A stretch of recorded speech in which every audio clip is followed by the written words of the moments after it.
Now, the greatest radio shows of all time.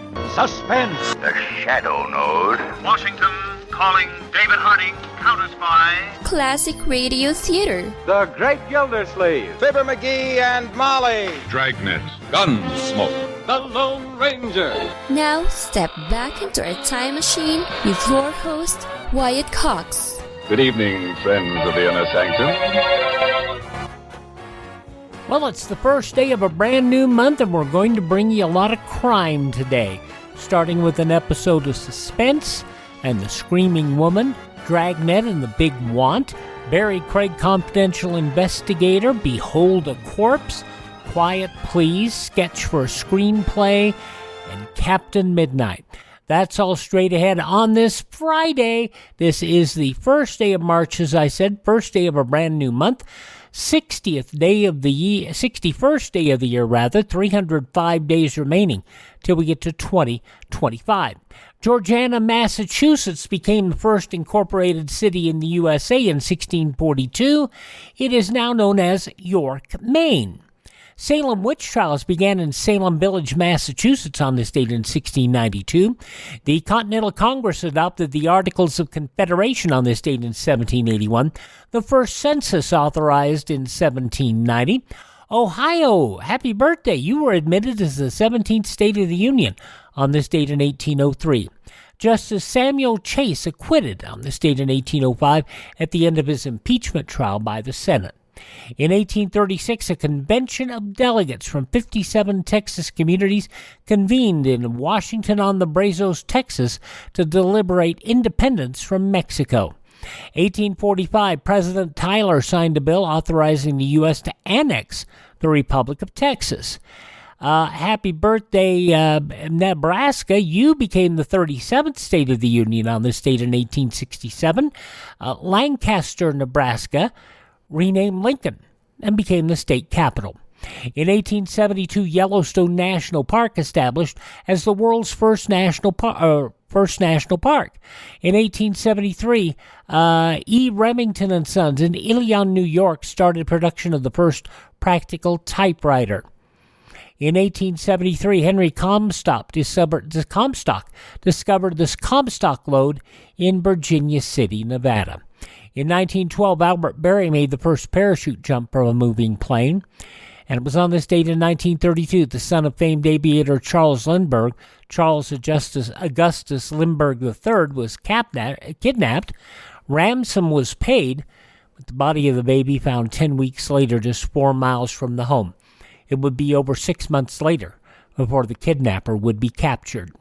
Every piece of evidence available leads up the same avenue, and that avenue leads right straight to Bruno Richard Hauptmann and Hauptmann alone. Hauptmann would be convicted of the kidnapping and executed in April of 1936 at just 36 years of age. The Hoover Dam completed on this date in 1936. In 1949, Ripley's Believe It or Not debuted on television, had a long run on radio. 1953, Joseph Stalin collapsed, suffering a stroke. He died 4 days later. That was in 1953. 1954, Puerto Rican nationalists attacked the U.S. Capitol building, injuring 5 representatives. In 1961, President Kennedy established the Peace Corps. I have today signed an executive order providing for the establishment of a Peace Corps on a temporary pilot basis. I'm also sending to Congress a message proposing authorization of a permanent Peace Corps. This Corps will be a pool of trained men and women sent overseas by the United States government or through private institutions and organizations to help foreign countries meet their urgent needs for skilled manpower. Since its inception, more than 235,000 Americans have joined the Peace Corps and served in 141 countries. If you'd like to learn more, you can go to peacecorps.gov. That's Peace Corps, CORPS.gov. Now, in 1971 on this date, a bomb exploded in a men's room in the Capitol building. The Weather Underground claimed responsibility. 1974, 7 indicted for their role in the Watergate break-in and charged with conspiracy to obstruct justice. Swatch introduced their first timepieces on this date in 1983.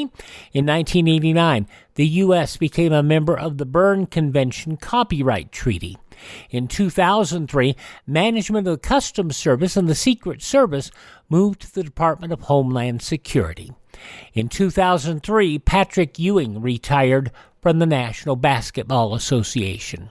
I really appreciate it, and thank you very much for all the support that you gave, not only me, but the rest of my teammates. I always will be a Knick, always will be a New Yorker. Thank you very much. Ewing's jersey was retired that night after nearly 2 decades with the Knicks. Terry Nichols convicted of state murder charges on this date in 2004 and being an accomplice to Oklahoma City bomber Timothy McVeigh. In 2006, the first confirmed case of H5N1 bird flu in Switzerland, a dead swan on Lake Geneva near the city of Geneva, Switzerland. And in 2007, Major General George Whiteman, the man in charge of Walter Reed Army Medical Center since August, relieved of duty because top Army officials, quote, had lost trust and confidence in the commander's leadership, unquote. Among them was then Missouri Senator Claire McCaskill. This isn't about paint on the walls. This isn't about fixing holes in the ceiling. This is about a system that is not designed to make it easy for the wounded to get what they deserve. Pressure had been mounting for some accountability for the deplorable conditions and administrative roadblocks many of the outpatients faced at Walter Reed. Passing away on this date in history, Jackie Coogan, also comedian Joe Besser, Harry Brown, the politician, author, I believe, as I recall, he was the presidential candidate for the Libertarian Party, journalist Andrew Breitbart, singer and producer Jewel Akins, the birds and the bees and the flowers and the trees, and from One Day at a Time, Bonnie Franklin. This is the birthday of somebody we really miss, a great band leader, Glenn Miller, also composer Frederick Chopin, actor David Niven, Catholic Archbishop Terence Cardinal Cook, Prime Minister of Israel Yitzhak Rabin. You knew him from Hogan's Heroes. You might not know he was a Holocaust survivor, Robert Clary, who passed away in 2022 at the age of 96. Also, Harry Belafonte, born on this date, who passed away just this last year at the age of 96. From the Wild Wild West, Robert Conrad, and, the battery commercials, too, born on this date, as was Canadian actor and songwriter Alan Thicke, all born on this date in history. Hi, this is Jeff Foxworthy. It is now time for the birthday announcements. The following people are now officially older than dirt. And among those who are still with us include The Who's Roger Daltrey, 80 years old today. From the A-Team and Battlestar Galactica, Dirk Benedict is 79. From Diamonds Are Forever in Peyton Place, Lana Wood, 78. Daisy Duke from the Dukes of Hazzard, Catherine Bach is 70. You first knew him as Opie, then Richie Cunningham. Now director-producer Ron Howard, 70 years old. From Wings, Sopranos, and Private Practice, Timothy Daly, 68. Retired wrestler from the WWE, Booker T, running his own school and doing some commentary work for the WWE at 59. Zach from Saved by the Bell and from NYPD Blue, Mark Paul Gosselaar is 50. From Days of Our Lives and Supernatural, Jensen Ackles is 46. She won an Oscar for 12 Years a Slave. Lupita Nyong'o is 41. WWE wrestler on the sidelines following a broken neck. But he's working to get back into shape so he can go back in the ring. Big E. Langston, 38. Singer-songwriter Keisha, 37. Emma from the WWE, Tennille Dashwood, 35. And singer-songwriter, dancer, actor Justin Bieber, 30 years old today. And from Criminal Minds, the middle and young Sheldon, Ava Allen is 24. Those just a few of the people who celebrate this first day of March as their birthday. And if this happens to be your birthday... Hi, we're the 4 freshmen, and we just want to say, Happy birthday to you! Okay, up first on this Friday edition of Classic Radio Theater with Wyatt Cox, an episode of Suspense from 69 years ago, March 1st, 1955, The Screaming Woman. That's up next here. Classic Radio Theater with Wyatt Cox on your favorite station.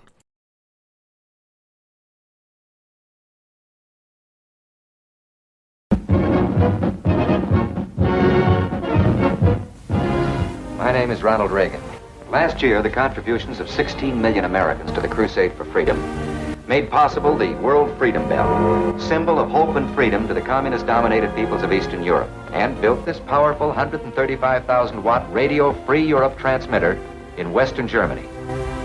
This station daily pierces the Iron Curtain with the truth, answering the lies of the Kremlin and bringing a message of hope to millions trapped behind the Iron Curtain. Grateful letters from listeners smuggled past the secret police express thanks to Radio Free Europe for identifying communist quislings and informers by name.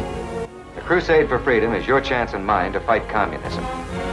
Join now by sending your contributions to General Clay, Crusade for Freedom, Empire State Building, New York City.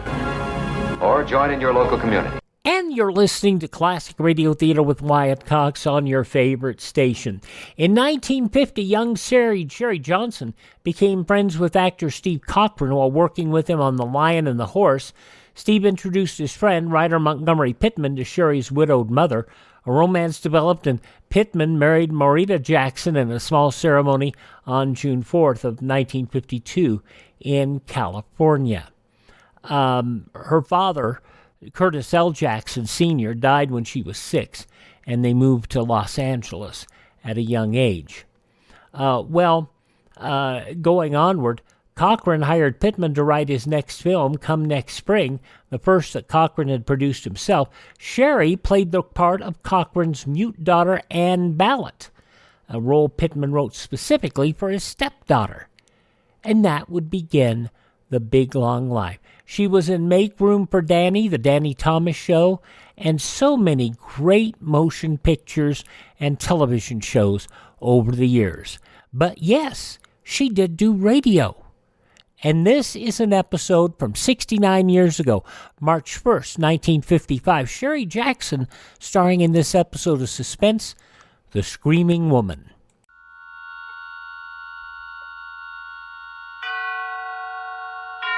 And now, tonight's presentation of radio's outstanding theater of thrills, Suspense. Tonight, the story of a little girl and the terror in a vacant lot. We call it The Screaming Woman. So now, starring Sherry Jackson, here is tonight's suspense play, The Screaming Woman.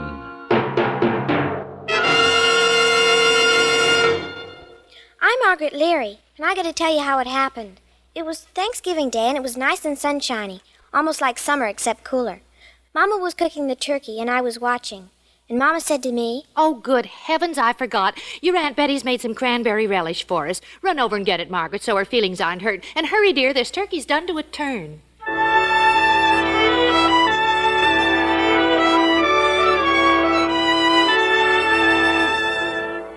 So I ran to Aunt Betty's, and on the way back I took a shortcut through Mr. Kelly's lot.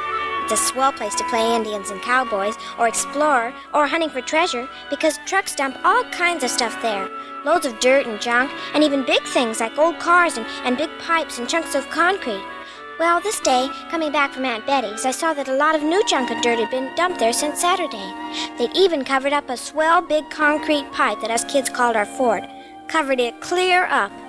Well, I was looking around to see where it used to be, when all of a sudden, the sound was coming up out of the ground.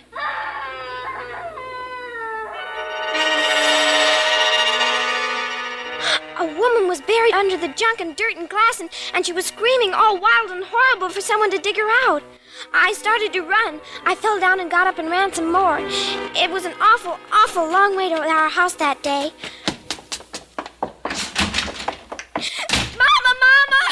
Margaret. Mama! Margaret, haven't I told you not to slam the door? Oh, is that the relish? Listen, Mama, there's a screaming woman in the lot. Wash your hands, Margaret. She was screaming and screaming and screaming. Mama, listen to me. We gotta dig her out. She's buried under tons and tons of dirt. Well, I'm sure she can wait till after dinner. Oh, honestly, next year, I swear I'm going to buy a bigger platter. Mama, don't you believe me? You gotta believe me. Oh, look, honey, I've got a million things to do. Oh, good gosh, look at you. How'd you get your knees so dirty? Well, running back from the lot, Well, never mind. Scoot and tell your dad we're about to eat. He's in the front room reading his paper. Dad! Oh, Dad, I gotta tell you something. Getting hungry, baby? Dad, there's a screaming woman in the lot. I never knew a woman who didn't. We gotta get picks and shovels and dig her up. Dad! Oh, I don't feel much like an archaeologist today, Margaret. Can't think of anything but food. Let's have an expedition next Sunday and dig her up. But we can't wait that long. Dad, you'll die if we don't do it now. Calm down now. Dad, please. Listen, dear. After our Thanksgiving dinner, I'll come out and listen to your screaming woman. How's that? No, now, Dad. Maybe she'll die if you don't come out now. You got to come now. Margaret? If you believe me, you wouldn't wait. Margaret, listen. You never believe me. Mama doesn't believe me. Nobody believes Margaret, me. quiet down right this minute. Or I not only won't go with you, but you'll go to your room and stay, and without your Thanksgiving dinner. Now, is that clear? Yes, sir. It's clear.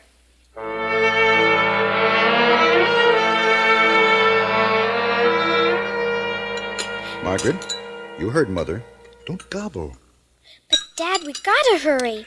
My dear young lady, this is Thanksgiving dinner, an occasion when we do not hurry. Oh, please, Listen, Dad. if you pester me any more, if you mention her again, this screaming what's-this, I won't go out with you to hear her recital at all. Now, is that understood? Yes, sir. It's understood. Well, now that I can be thankful for a full stomach, I guess we should consider what other things we have to be thankful for. Well, we're all healthy. And I'm thankful for my big daughter. Right, baby? Yes, Dad. And for my loving wife, who is still the most romantic woman I know. Oh, silly. I'm thankful I didn't marry somebody else. Well, you nearly married Dora Lampel. You even gave her a ring. Oh, that never meant a thing. No, you've only had one serious competitor since we were all kids. Oh, who? Helen Nesbitt. Yeah, Helen was my first love. When she was about as old as Margaret, I gave her a present one Christmas, and she gave me one. I still have it. That paperweight on your desk. It's funny how we hang on to things that were important when we were kids. Dad. Now, just a little longer, Margaret. Oh, Dad, please. Oh, go on, dear. You'd better take her out to the lot before she collapses. Okay, come on, Margaret. Let's hear this wailing banshee of yours.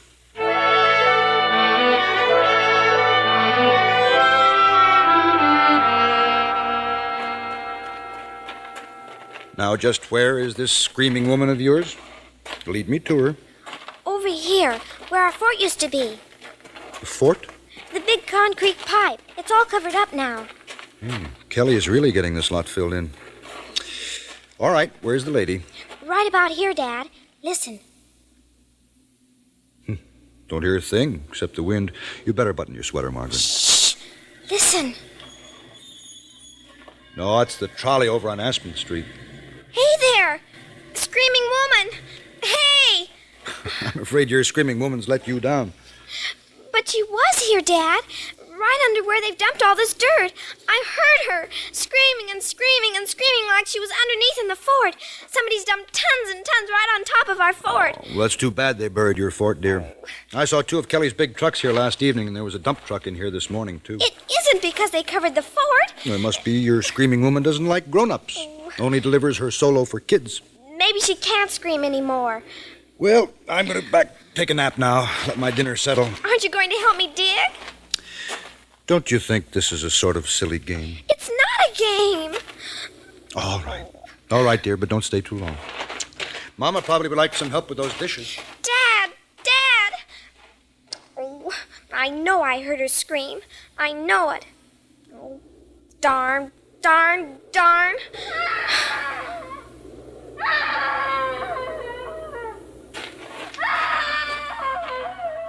You are there. You are there. Hey, screaming woman.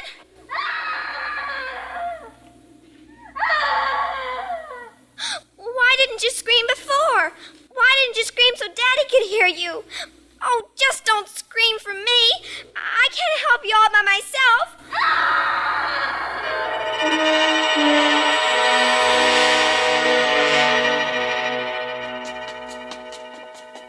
Dad!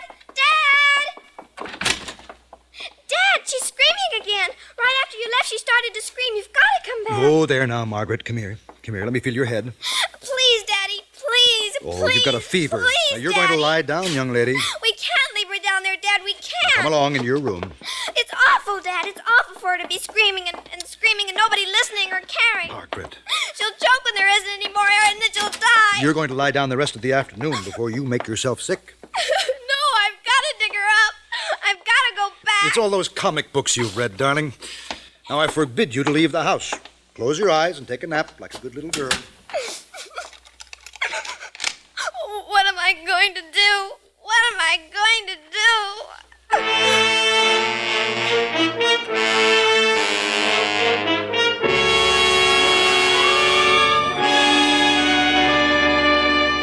You are listening to The Screaming Woman, tonight's presentation in radio's outstanding theater of thrills, Suspense.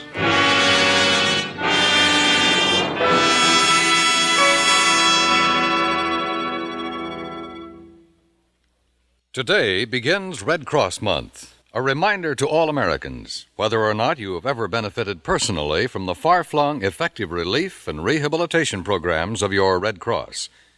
Your month of March donation to the Red Cross, which you are urged to make, will keep Red Cross activities in progress. But you are urged to take a still more important step in addition. You are urged to be an active member of your local Red Cross chapter. Remember, the Red Cross is people helping people. Join and serve more effectively to benefit should the need arise. And now, we bring back to our Hollywood soundstage Sherry Jackson, starring in tonight's production of The Screaming Woman, a tale well calculated to keep you in suspense.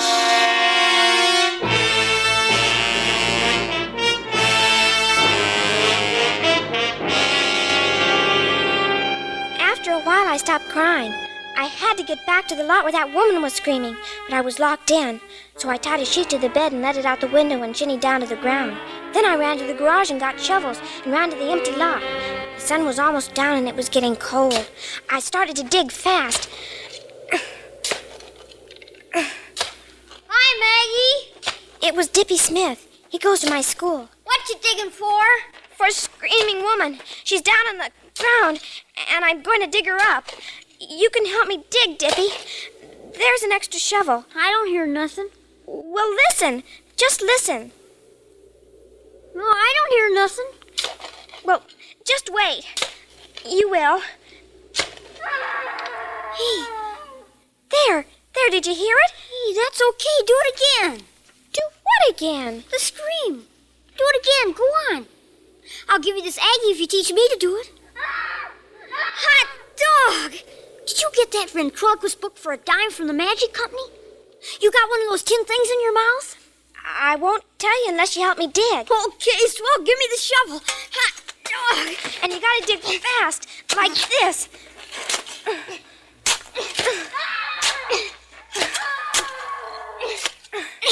Boy, you'd think she was right under our feet. Oh, you're wonderful, Maggie. What's the screaming woman's name? Made up a name for her yet? Oh, sure. Her name's Shirley Miller, and she's a rich old lady, 160 years old, and she was buried by a crook named Spike. Come on, Dippy, dig!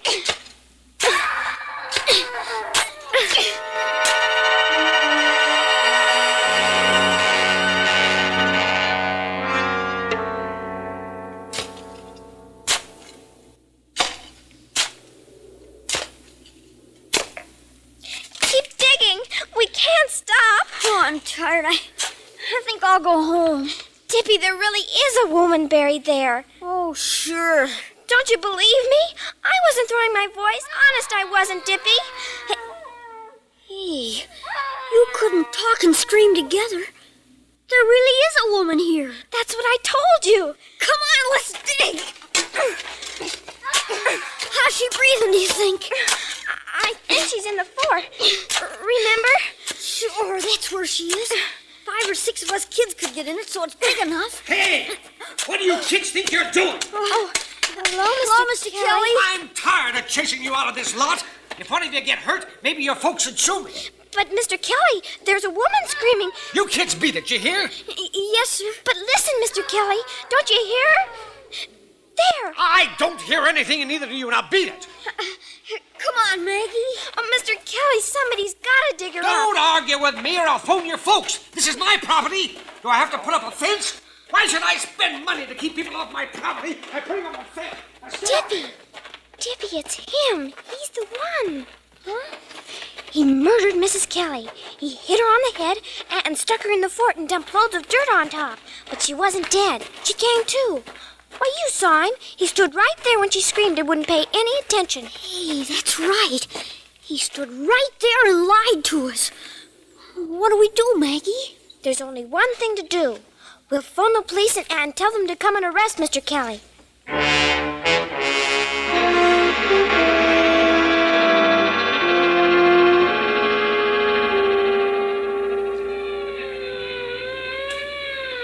They sure got here fast, Maggie. Shh! Don't make a sound. Stay down. Mr. Kelly might get desperate and shoot or something.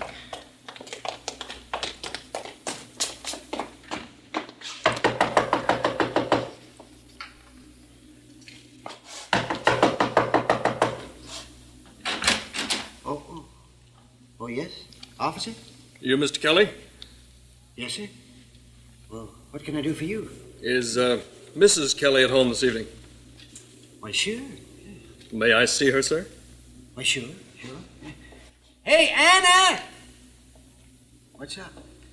Well, we got a call, Oh, good evening, ma'am. What is it, officer? Well, I'm sorry, folks. We got a call that Mrs. Kelly was buried alive in some empty lot. What? It sounded like some kid calling, but we had to make sure. We always check. Well, I can't understand. Kids, those blasted kids! If I ever catch them, I'll break their necks. Maggie, cheese it!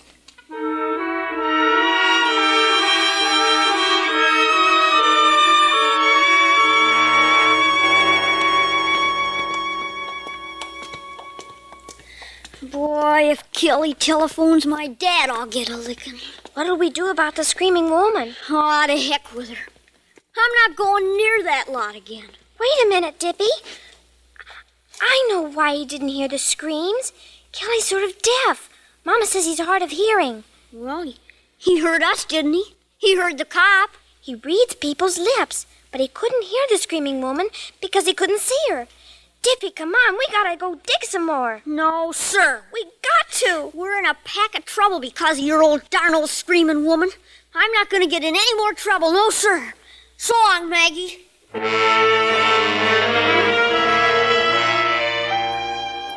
And he went off and left me all alone. It was dark now, and Dad would be hunting for me. If he found me, I'd get a licking and be put to bed, and then nobody would help the screaming woman at all. There was only one last thing to do, to go all over the neighborhood from house to house and find out who was missing. So I rang bells and knocked, but everybody was home, and I was about to give up when I came to the Nesbitt's house. The house was quiet, like nobody was home, but I saw a dim, spooky light inside somewhere. So I just kept knocking and knocking and knocking. What do you want? Nothing, Mr. Nesbitt. I want to see Mrs. Nesbitt. She's not here. She's gone to the store. Oh, then she ought to be back pretty quick. I'll come in and wait. Hey, wait a minute. I'll just sit down here and wait. I sure like a rocking chair. Don't mind me. Go right ahead doing whatever you were doing, Mr. Nesbitt. I wasn't doing anything. Oh. It looks like you were packing or something with all those boxes and trunks around. Going away? No. Mrs. Nesbitt's been sorting things out, getting rid of a lot of stuff. Oh. Burning it up in the fireplace. Oh, yeah. That's right. Dad always burns our junk out in the alley. Cloth smells awful when it burns. I think Look, kid, Helen may have gone on from the store to visit a friend. Well, if she doesn't come soon, I'll leave. Yeah, and I'll tell her you were here. What did you want to see her about? Oh, nothing much. Hey, that's too bad. What? I guess you lost the key to that box. You had to break the lock. It was broken already. I bet your folks don't know where you are, kid. No, sir. They think I'm in bed. What friend did Mrs. Nesbit go visit? I don't know. Look, kid, I ought to tell you. She won't be back tonight. Oh? No. She went to the store, like I said, but she was going from there over to Beechwood to visit her mother on a bus. She'll be gone 2 or 3 days. Oh, that's a shame. Why? Mama was expecting Mrs. Nesbit to come over tomorrow, maybe to sew. You better not tell your mother. You see, it's kind of a secret about Helen going away. She doesn't want people to know for a while. Oh. You know how to keep a secret, kid. I guess so. I'll give you something for not telling. I'll give you a reward now. Let's see here. All right. Here's something for a kid. A doll. A doll? Yeah. Helen was going to give it to you. I heard her say when she was sorting this stuff. I'll give this to the little Leary girl. That's funny. Mrs. Nesbit always calls me Margaret. Well, sure. That's what she said. Margaret. Yeah, you see, it's quite a doll. Old-fashioned. It's made of leather, and the face is china. Something. You see? Uh-huh.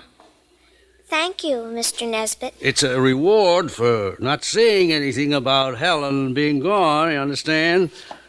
Now, come on. I'll step on the porch light. Mr. Nesbit, I saw your dump truck in the lot this morning. What do you mean? Were you in the lot this morning? No, I was home. I looked out the window. Please, Mr. Nesbit, let go of my arm. You been playing out there today, answer me. Don't! That hurts. I wasn't playing. It's no fun now with the fort covered up and... The fort? What's that? Nothing. Nothing, Mr. Nesbit. Tell me what you're talking about. Nothing but that old concrete pipe. You know something. That's why you came here. You've been snooping around that lot and you found out something. Listen, what do you know? I don't know anything. Let me go. Mr. Nesbit, if you don't let me go... Hey, come back. Come back, kid. I'll give you something else. Come back here. Come back. Mr. Nesbit yelled because I kicked him and bit his hand. Then I ran, but I heard him run after me. It was dark and quiet and scary on the street, and more scary out there in the lot. I ran straight across the place where I'd heard the screaming, and it was so quiet. And all of a sudden there was a man in the lot, right in front of me. Margaret, stop! Oh, Dad! Margaret, where have you been? Do you have any idea how your mama's worried? Do you know how late it is? Dad, he's after me. We've been up and down alleys and clear down to Clark Street. I was about to call the police. The screaming woman. It's Mrs. Nesbit who's down there. I'm going to give you a good licking. Mr. Nesbit killed her, and now he wants to kill me. I've had all of this idiotic talk I can stand. It's true. He said she's gone away, and he was burning her things. You've got to believe... Margaret, that's enough. Now stop it right now. What have you got there? Where did you get that doll? Mr. Nesbit... I gave it to her, Leary. The kid stopped by the house, and I remembered Helen said she wanted to throw it away. Helen said to throw it away? He's lying, Dad. He gave it to me so I wouldn't tell about her. It was locked up in a box. He didn't have a key. He broke it open. She's a high-strung kid, Leary. All the stuff she was telling me. He's lying, Dad. Why are you lying, Charlie? Lying? Well, how do you get that? Helen was going to give it to Margaret on her birthday. She told me so. It was a present I gave her a long time ago. She wouldn't have thrown it away, any more than I'd thrown away the paperweight she gave me. Why are you lying, Charlie? I'm not. Don't look at me like that, Leary. As God is my witness.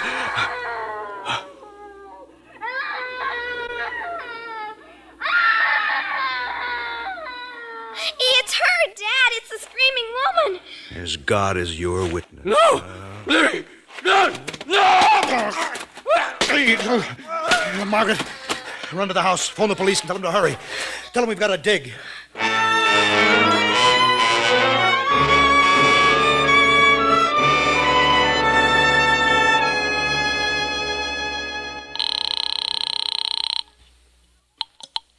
Hello? Hi, Stippy. Everything's fine. Everything's worked out keen. The screaming woman isn't screaming anymore. They got a lot of people down there digging her up. Hey, swell! Hot dog! And you know what else, Stippy? They uncovered our fort again, and now we'll be able to get the kids and play in it tomorrow.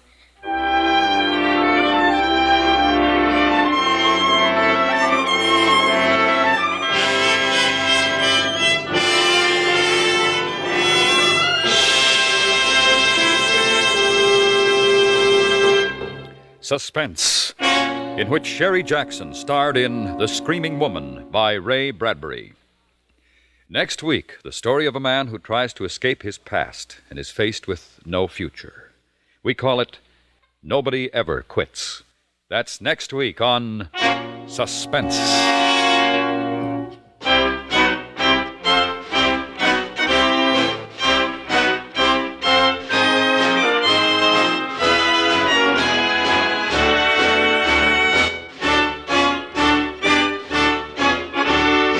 Suspense is produced and transcribed by Anthony Ellis. Adaptation was by Sylvia Richards. The music was composed by Lucian Marwick and conducted by Wilbur Hatch. Featured in the cast were Paula Winslow, John Daner, Richard Beals, Howard McNear, Joe Cranston, Herb Butterfield, and Eve McVeigh.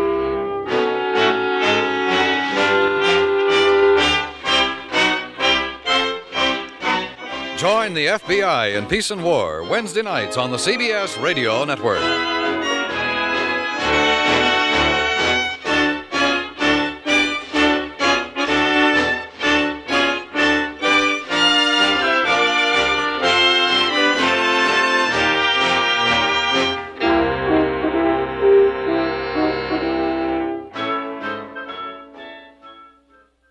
Sherry Jackson is still with us at the age of 82. She was born, as I mentioned, in Wendell, Idaho, and her father died at a very early age, which kind of led to her, the process of the family moving to California and being able for her to get involved in motion pictures.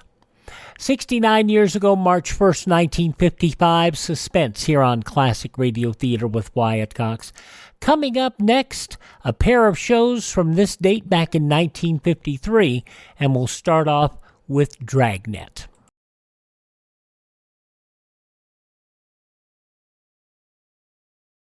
This year, 32,300 people are doomed to death. By Cornelius Happ, I never stopped to realize. You know, Harlow, it takes 10 seconds and 336 feet to stop a car traveling at 60 miles an hour.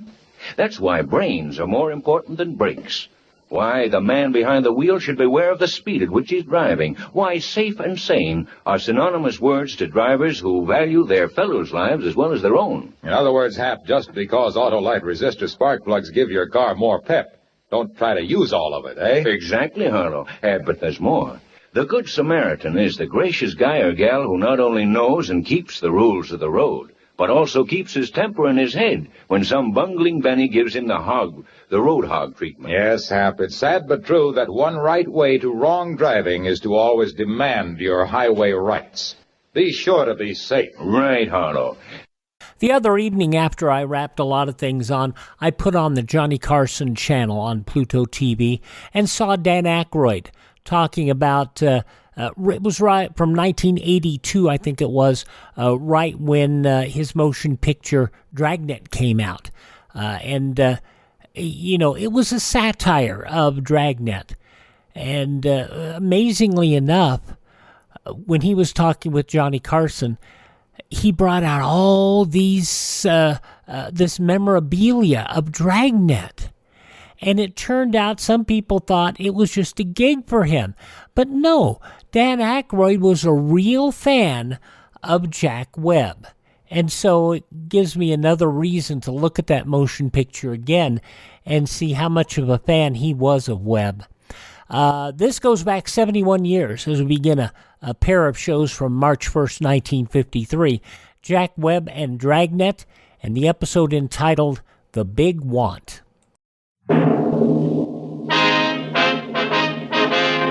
Sound off for Chesterfield. Chesterfield, first cigarette with premium quality throughout in both regular and king size, brings you Dragnet.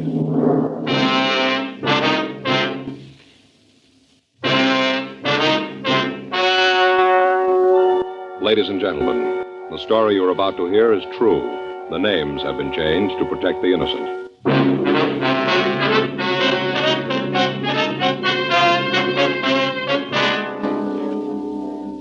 You're a detective sergeant. You're assigned to Bunko Fugitive Detail. You get a call from another city to pick up a burglary suspect. You know the name he's using. You know where he's living. Your job, pick him up.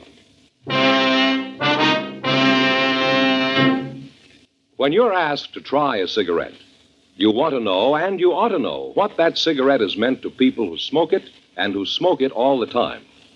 For almost a year now, a medical specialist has given a group of Chesterfield smokers thorough examinations every 2 months. He reports no adverse effects to their noses, their throats, or sinuses from smoking Chesterfields. More and more men and women all over the country are finding out every day that Chesterfield is best for them. Enjoy your smoking. Try Chesterfields today.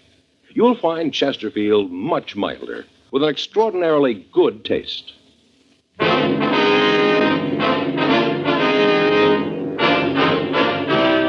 Dragnet, the documented drama of an actual crime. For the next 30 minutes, in cooperation with the Los Angeles Police Department, you will travel step by step on the side of the law through an actual case transcribed from official police files.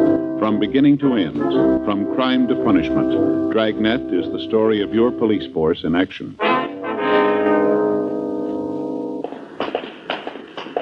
It was Tuesday, June 4th. It was hot in Los Angeles. We were working the day watch out of Bunko Fugitive Detail. My partner is Frank Smith. The boss is Captain Steed. My name's Friday.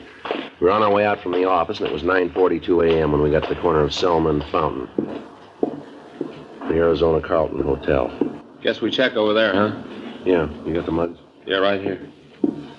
I'm awfully sorry, Mrs. Hartfield. Yes, I know we say each room is air-conditioned. Well, yes, ma'am, but it is true. I know, ma'am, but the air conditioning is on full now. All right, ma'am. Yes, I'll send some right up. I'll be with you right away. Front. Here, boy. Get some ice water up to Mrs. Hartfield in 502 right away. Now, sorry to keep you waiting. It's all right, sir. What is it you wanted? We're police officers, sir. Here's our identification. There's nothing wrong, is there? Don't know what I'd do if anything else went wrong. The air conditioning unit went out this morning, making excuses. I don't know how much longer the ice water's going to hold out. What is it? What's wrong now? Do you have a Mr. George Richmond registered here? Probably gives his home addresses in the desto. Richmond, let's see here. Wait a minute. Sir? How do I know you're what you say? Police department's always sending out circulars saying to be careful about this sort of thing. It's a respectable hotel, you know. How do I know? Well, here's our identification again, sir. I showed it to you before. Oh, Friday. How about yours? Yeah, here you are, sir. All right. Can't be too careful. Your own office says that, you know. Careful. Anybody can come in here with a badge. Yes, sir. Now, if you just check the register for us, please. Yeah, sure thing. Oh, yes, sir. Here he is. Richmond, George, Modesto, California. Is he here now? No, checked out day before yesterday. Oh, excuse me. Yes, sir? Registration desk. Yes, Mrs. Hartfield. Yes, ma'am, I know that's what we advertised. Well, yes, ma'am, but it's on the way up. No, ma'am, I sent the boy myself. Yes, ma'am. I'm sure he'll be there. All right, Mrs. Hartfield. Yes, ma'am. I may quit. Now, what was it you wanted with Mr. Richmond? Well, you said that he moved out, huh? Yes, bag and baggage day before yesterday. Did you leave any forwarding address? No, I talked to him when he left. Didn't say a word about where he was going. Was there anyone in the hotel he was especially friendly with? Anybody who might know where we can reach him? No, kind of kept to himself. Nice fella. Sure tipped good. Kept to himself, though. Is there anyone around the place who might know where he was going? Bellboys, maybe the waitress in the coffee shop? Oh, no, I hardly think so. He didn't eat here. Don't blame him. Well, thank you very much, sir. Here's our card. If you hear anything from Mr. Richmond, we'd sure appreciate a call. You bet. I'll give you a ring. You get any mail while he was staying here? No, nothing. Not even a phone call. Didn't use the room for anything but to sleep. Real quiet. Good tipper, though. Did he drive a car, do you know? No, not that I know of. Say, come to think of it, you might check with Ernie. Ernie? Yeah, drives a cab, usually right out in front. He picked up Mr. Richmond one night. He might be able to tell you something. All right, sir. Thank you very much. If anything comes up, appreciate that call. Okay. Hope you get what you're looking for. Registration desk. Yes, Mrs. Hartfield. Let's go, Frank. Right. I know, ma'am, but the ice water's on the way up. I can't understand why it isn't there, but I am the manager, Mr. Fellow out there might be him. Yes. Yeah. Excuse me a minute. Yeah? Your name, Ernie? That's right. What can I do for you? Police officers. We'd like some information. Well, I got a permit to park here. No, it's not that. We'd like to know if you remember picking up a George Richmond here. Oh. Richmond, huh? Yeah, that's right. Richmond. Well, name doesn't make any bells ring. What's the guy look like? You got those mug shots, Frank? Oh, yeah. Here you go. You a cop, too? Yes, sir. I'm an officer. Yeah. You kind of look like one. Is this the guy? Yes, sir. That's him. You remember picking him up? Yeah, seems I've seen him before. Yeah. Good tipper. Yeah, I picked him up, let's see, a couple days ago. Drove him downtown. Sure, downtown. Remember where you took him? Gee, it was a couple days ago, like I said. Yes, sir. I haven't got the slightest idea.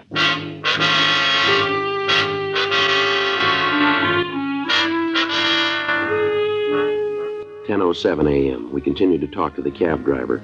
He was sure that he'd picked up George Richmond on Sunday night, but he was unable to tell us where he'd taken the suspect. We drove back downtown and checked with the cab company.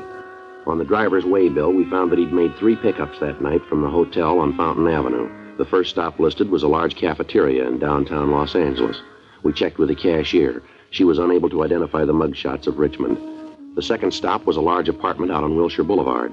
We checked the manager of the place, and she told us that she didn't recognize the name. We showed her the mugshots of Richmond, and she said that she thought she'd seen the man 2 weeks before. When she asked him what he wanted, he said that he was looking for a Miss Norman. Because of the way he'd acted, the landlady hadn't told him that there was a tenant by that name living in the place. She gave us the apartment number of the Norman woman, and Frank and I went up to see her. Want to try it again? Yeah. Who is it? Police officers. What? Police officers, we'd like to talk to you. Just a minute.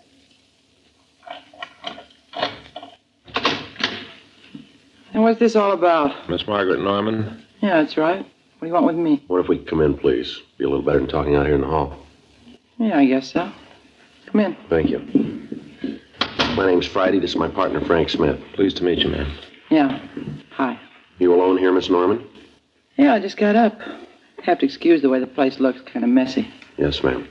Mind if I put on some coffee? I'm not going to be able to answer any questions before I have a cup of coffee. We go right ahead, ma'am.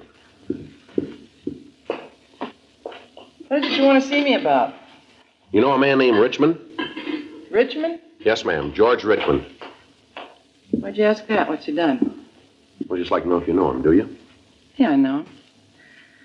What do you guys want him for? We'd like to talk to him, Miss Norman. Uh-huh. Don't want to tell me what it's about, huh? Well, it'll be better if we talk to him. Yeah. Either one of you got a cigarette? Yes, ma'am. Here you go. Match? Thanks. You know, there's no love lost between me and George. Is that right? You bet there isn't, lousy bum. Regular drugstore cowboy. Takes a girl out for dinner one lousy night, and a cheap dinner. Figures he owns her. You know where he is now? I haven't got the slightest idea. If I did know, I'd sure tell you. Bet I would. I'd like to see him get his way he treated me. You know any of his friends? Anyone who might know where he is? I don't think he's got a friend. At least I never met any of them. Does he drive a car, do you know? No, not him. Always took a cab. Used to kill me. Anywhere we went, he'd take a cab. One lousy block, and he took a cab. Liked to be a sport. Always tipping big. Regular drugstore cowboy. Mm-hmm. When did you see him last? Well, must have been a couple of weeks ago. That much, anyway. Last time I saw him. Don't care if I never see him again where he acted. I thought he was going to kill me. Ma'am? Went out to dinner, and when we got back here, he'd been drinking a lot. Got real nasty. I told him he better be going. You know, it was late and all. Yes, ma'am. Well, like I said, it was late, and he got real nasty. Started yelling at me. Called me all sorts of things. Now, I'm not going to let any man say things like that to me, so I told him to get out. I never want to see him again. One lousy dinner, and he thought he owned me. Mm-hmm. Will you go ahead, Miss Norman? He hauled off and hit me. Right there in the hall. Hit me as hard as he could. Almost broke my jaw. Well, you know, I let out a scream, and he beat it. Caused such a commotion, I had to move. Then this didn't happen here, is that it? No, place over in Vermont. I moved the next day. Mm-hmm. Where'd you meet Richmond? At the club. Say, you got another cigarette? Yeah. Here you are. Match? Thanks. What club's that, ma'am? Where I work, in Green Lantern downtown. I'm the cigarette girl. I met him there. He came in one night, acted real big. Asked me if I'd have dinner with him. As it happened, I didn't have an engagement that night, so I said yes. Well, we kind of went together for a while. I see. Sure hope you get him. A real bad guy. The way he treats women. Terrible. He say, wait a minute. Yes, ma'am? I know someone who might be able to tell you where he is. Who's that, ma'am? A fellow named Hank. Used to hang around the club. I saw George talk to him at the bar once in a while. Well, do you know where we can find this fella, Hank? No, but I can tell you where his girlfriend lives. That help? Yes, ma'am, it will. Place over on 3rd out near Fairfax. Do you know his full name, ma'am? Gee, I gotta think about that. Let's see. Jeanette, that's the girl. Jeanette introduced him as Palmer. That's it, Hank Palmer. I don't know about him, though. What's that, Miss Norman? He's a real mean one. Kind of quiet, not like George. George likes to shoot his mouth off, but Hank is quiet. He's trouble, though. Ma'am? Well, one night we went up to Jeanette's for a couple of drinks. Hank took off his coat. That's why I say he's rough. Yeah. Sure. Carries a gun.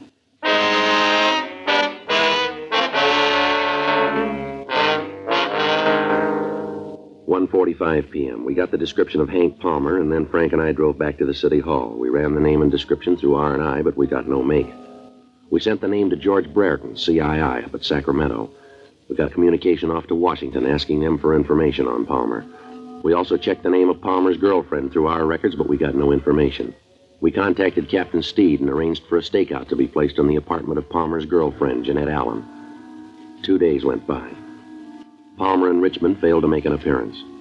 We talked to Jeanette Allen, but she couldn't supply us with any information as to the whereabouts of the two men. Descriptions of the men were broadcast. Informants were questioned. We contacted the Modesto Police Department, and they sent us all information on the places Richmond was known to frequent while he was in Los Angeles. The kickback from Sacramento and Washington gave us no new information on Richmond, but Washington had him listed as having 2 arrests for armed robbery and ADW in the East. Another week passed. The stakeouts on Jeanette Allen's apartment continued. No sign of either of the men. Sergeant Al Panoges of the Bunko Fugitive Detail worked with us in trying to trace their movements. On Saturday, June 15th, we got word from an informant that Richmond and Palmer had been seen in town. We checked with the stakeout at the apartment, but they'd seen nothing of the two men. Frank, Al Panoges, and I drove out to relieve the stakeout. Hey, Panoge. Yeah, Frank. Sure hot in this room, isn't it? Air just laying there. Yeah. Paper says it's the hottest June 15th on record.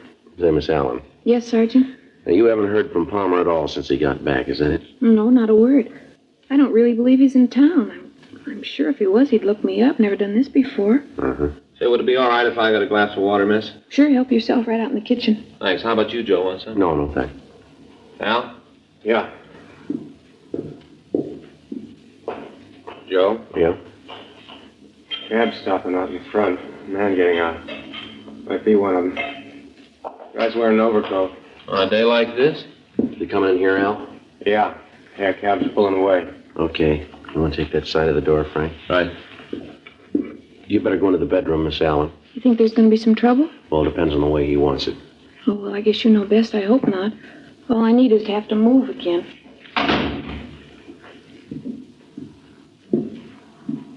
Somebody in the hall. He's stopping. All set? Right. Who are you? You Hank Palmer? Yeah, so what? Police officers. Lousy cop! Watch it, Joe. He's got a gun. I'll get him. All right, hold it up, Palmer. Stop or I'll fire. Get away from me, cop! Hold it up, Palmer. All right, mister. Come on, pull out of here. Come on, go.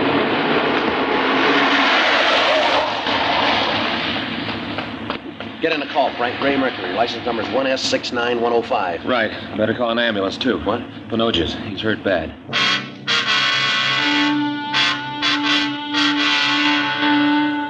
June 15th, 8:40 p.m. Sergeant Al Panoges was removed to Georgia Street Receiving Hospital. His condition was listed as critical. The bullet had entered his chest and was still embedded below the left lung. His family was notified. and after Frank and I got out the APB on Palmer, we drove by to pick up Mrs. Pinocchi's. We dropped her off at the hospital, and Frank stayed with her. Palmer's description was put out, as was the description of the car he'd commandeered to get away. I ran the number through our DMV and found that it was registered to a William Evans, 1627 East Poinsettia, Hollywood. Along with Sergeant Ullery, I checked out the address. Mrs. Evans told us that she hadn't seen her husband for several hours, but when he left the house, he had told her that he was going to a lodge meeting. We got a description of him and got out a local and an APB on him. I called the hospital and found that they'd operated on Pinocchi's, but that they were unable to remove the bullet. His wife collapsed. Frank had her taken home where she was cared for by their family doctor. 12:46 a.m. A radio car out in Chatsworth picked up Evans. He told them that Palmer had forced him at gunpoint to drive him to the valley. There, he'd forced Evans from the car and driven off. Evans couldn't give the officers any idea of where the suspect might have been headed. 2 hours later, the car was found abandoned on Spring Street. It was placed under surveillance, and a dragnet of the downtown area was started. Metro Division assigned 20 teams of men to make a block-by-block search of the vicinity. The details at the bus stations and at the airports were alerted. 4:12 a.m. I got a call from Frank, and I drove over to Georgia Street Receiving Hospital. Hi. How's it going? I'm good. Just saw the doctor. Well, how's Al? He just died.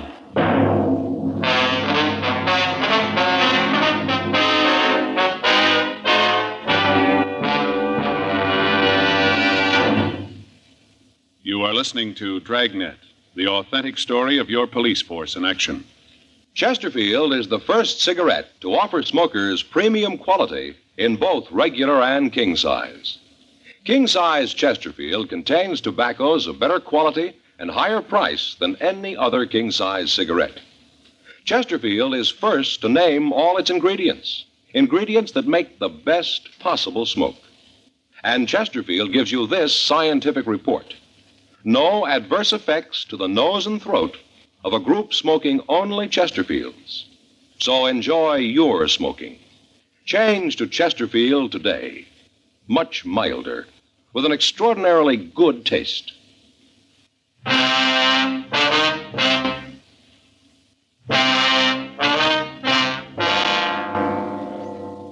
When an officer is first accepted by the police force, he spends 13 weeks at the police academy. In that period, he learns the basic fundamentals of being a peace officer. On graduation from the academy, he is assigned either to traffic or to a tour of duty in one of the city jails. Then, depending on his aptitude and the way he conducts himself in the field, he's checked on for possible transfer to one of the detective divisions as an investigator. By the time a police officer gets his assignment to the detective bureau, he's become a professional troubleshooter. He knows how to handle himself, and he knows how to treat the lawbreaker.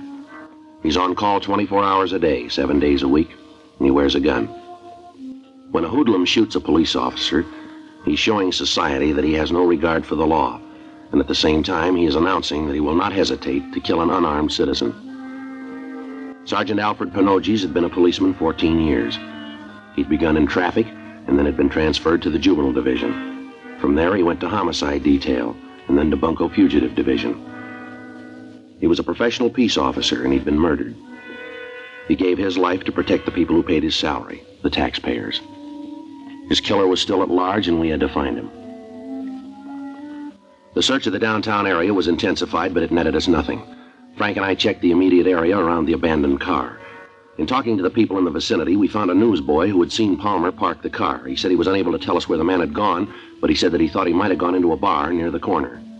We checked the place, but the bartender was unable to give us any information. 2 days passed. We rechecked the known hangouts of the two men. Neither of them had been seen. Tuesday, June 18th, we got word that Palmer had been seen entering an apartment house on South Alvarado. 10:14 a.m. Frank and I drove over to talk to the landlady. Palmer and Richmond. No, I don't think I know them. Why don't you take a look at these pictures, Mrs. Holbrook, see if you recognize them? Sure. There you are. He's a mean one. Haven't seen him, though. This one. Ma'am? This one. I know him. Which one's he? Well, that's Richmond.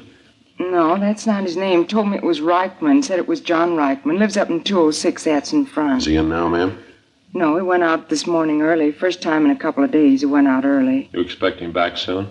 Oh, I don't know right off. Might be. I don't generally know when they're coming back. Don't keep tabs on them, you know. Them?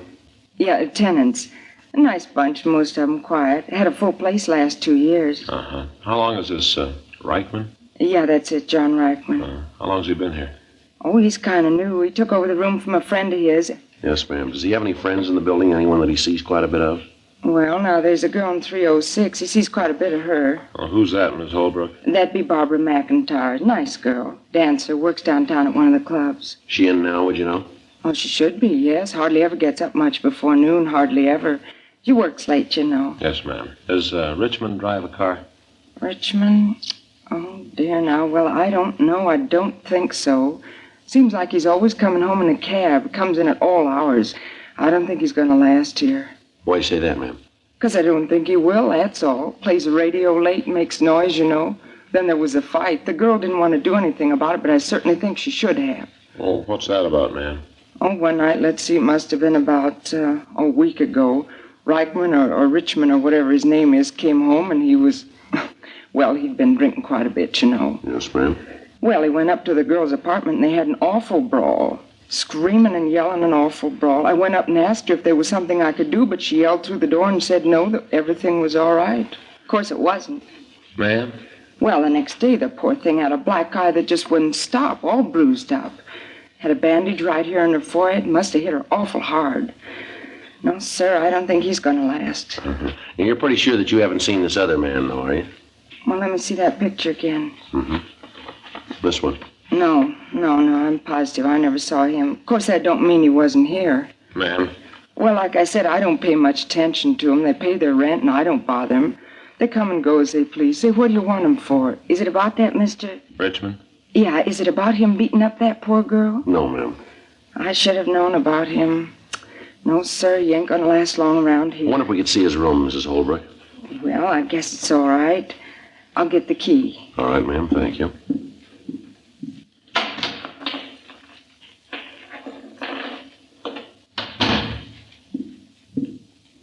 Here you are. It's right up the stairs and then to the front of the hall. It's on the right at the far end of the hall. Well, we'd rather you'd come up with us, ma'am. Oh, well, all right. Glad to help. The way he must have beat that girl, a fiend, that's what he is. Sure isn't going to last long around here. No, ma'am, he sure isn't.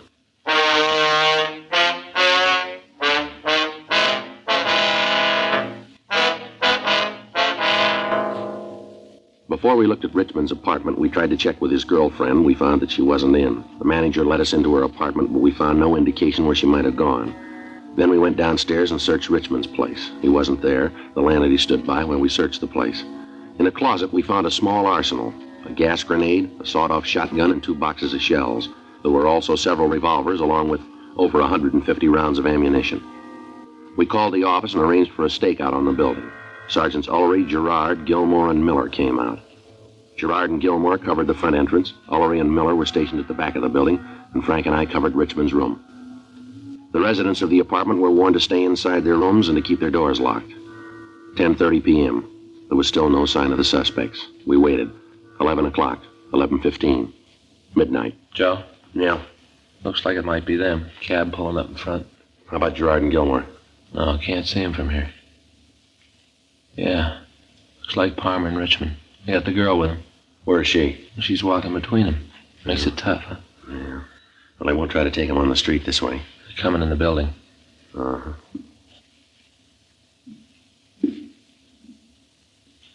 They should be here pretty quick. Yeah, figures if they're coming here. Upstairs. Girl's apartment, huh? Sounds like it. What if they went in with her? We'll just have to wait. Wait a minute.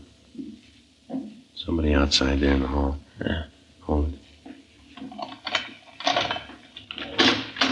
I don't feel right, I tell you. It's too quiet. Something's up. All right, mister, let's hold it. Cops, George, beat it! Go! All right, give it up, Palmer. Well, they made the street. Gilmore and Gerard should get him. In that car, Joe. Let's go. Looks like they're in that store. You want to cover me while I try to get over there? All right, take it easy. Right. You all right, Frank? Right. All right, I'm coming over. I'll cover you. You see Gilmore and Gerard? Yeah, they're behind the Buick over there. Come on out of there. Richmond, Palmer, come on. Throw the guns out. You come in and take us, cop. Give it up, Richmond. You're at a dead end. There's no way out of there. Then we'll make one! They're coming out, Joe. Okay, I quit! You got Richmond, I quit! Now don't shoot anymore! Please don't shoot anymore! You won't shoot anymore, will you please? Throw that gun out here. Come on. All right. Here it is. I'm throwing it out. Now don't shoot anymore, please. Got it. All right, I'll check Richmond. Right. I haven't got any gun. I gave it to you. I'm hurt. Can't you see that? I'm hurt bad. I told Gilmore to call the ambulance. Richmond's dead. How about this one? Well, he's hit. I don't know how bad. I should have known not to kill a cop. I would have been like this if I didn't kill that cop. I didn't mean to. I got scared. That's all, scared. You can understand that, can't you? Yeah, you want to shake him, Frank? Yeah. Watch it, Frank. He's got another gun.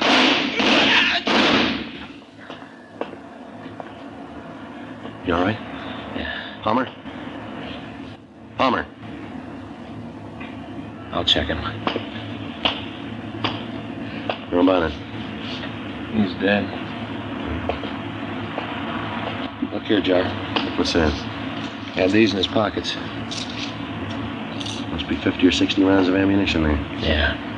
Doesn't look like he was ready to quit. He was ready.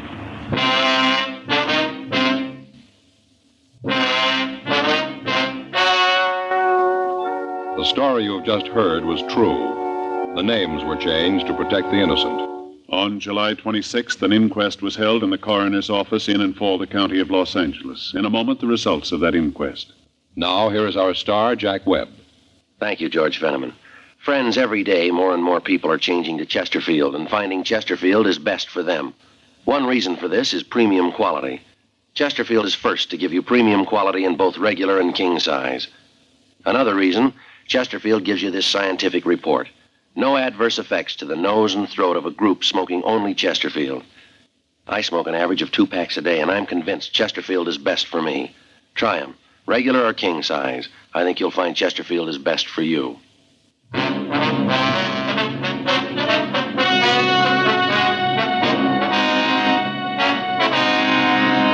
At the coroner's inquest, it was found that the deaths of George Thomas Richmond and Henry Donald Palmer were justifiable homicide. It was found that they were armed and were killed while resisting arrest.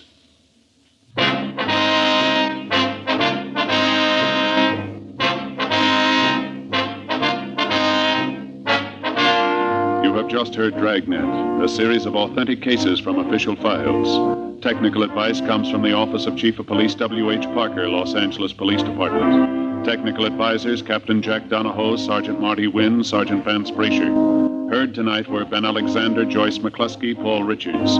Script by John Robinson. Music by Walter Schumann. Hal Gibney speaking.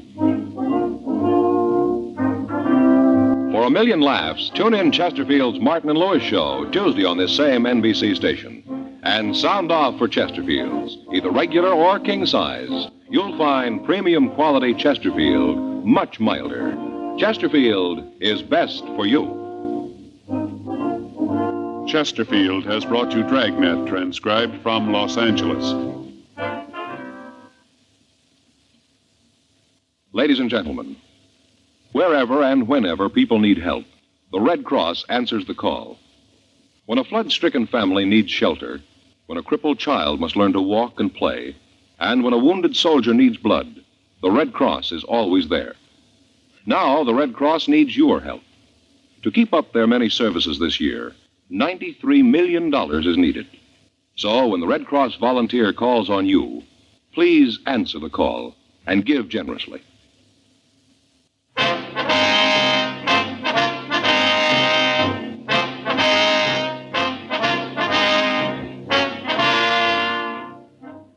From 71 years ago, March 1st, 1953, Dragnet here on Classic Radio Theater with Wyatt Cox. By the way, I did some snooping while we were listening to the show, and I found out that you can find the original Dragnet television shows available for streaming on the Roku channel on demand.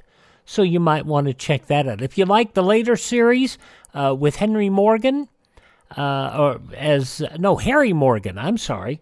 His real name is Henry Morgan, but the MASH, Harry Morgan. He he had to change his name because of Henry Morgan. Harry Morgan, those 1967 shows, Dragnet 1967, those are available for free streaming on Crackle, on Freevee, the Amazon free service, on Pluto TV, on Popcorn Flicks, Shout Studios, and Tubi, and the Roku channel as well. And you can check them all out. The streaming is wonderful, isn't it? And the Dragnet movie, that is also available on demand for rental at Amazon Prime Video. So it's all out there. Isn't it amazing that you can bring this stuff on demand into your home? Alrighty, we mentioned we just finished listening to Dragnet. We're going to take a brief look at the headlines of March 1st, 1953, a Sunday, and then an episode of Barrie Craig Confidential Investigator. And then, of course, we still have Quiet Please and Captain Midnight coming up.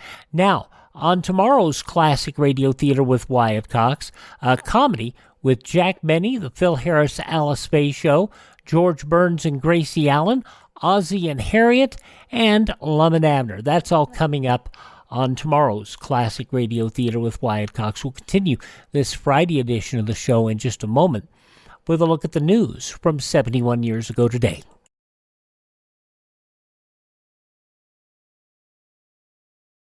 Folks, this is Riley, alias William Bendix.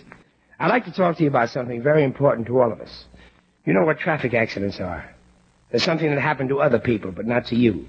Your life is charmed. When you sit behind the wheel of your car, nothing can harm you. Nothing can touch you.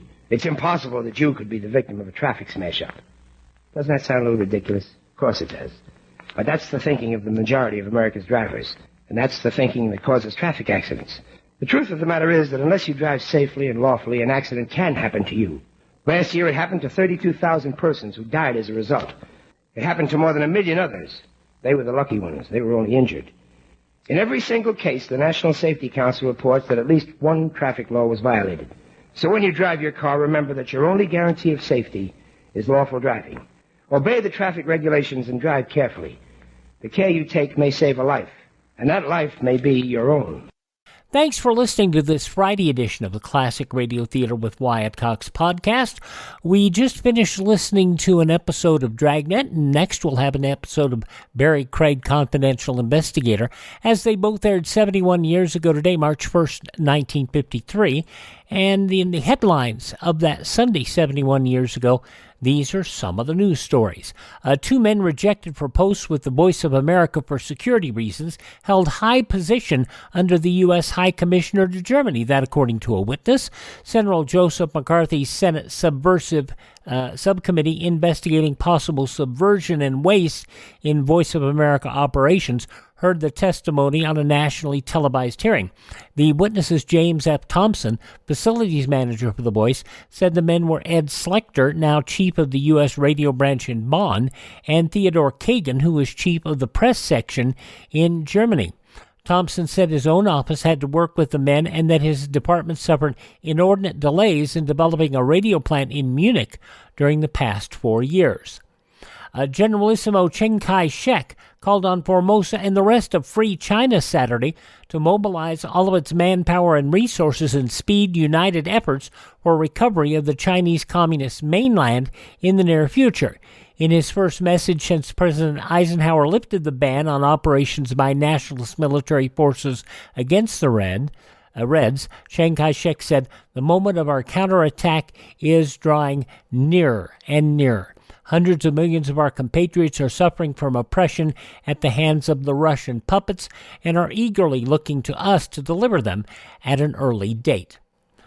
Senator Douglas, the Democrat of Georgia, said that self-styled liberals will carry the Democrats to disastrous defeat in 1954 unless they quit trying to drive the South out of the party. Russell, who sought in vain to win the Democrat presidential nomination last year, called for unity on a give-and-take basis within the party. He said attempts by extremists, sometimes in and sometimes out of the Democrat Party, to take over the party last year succeeded only in driving part of the South out. President Eisenhower will get a first-hand report on the Korean War at a Washington conference with General James A. Van Fleet on Tuesday.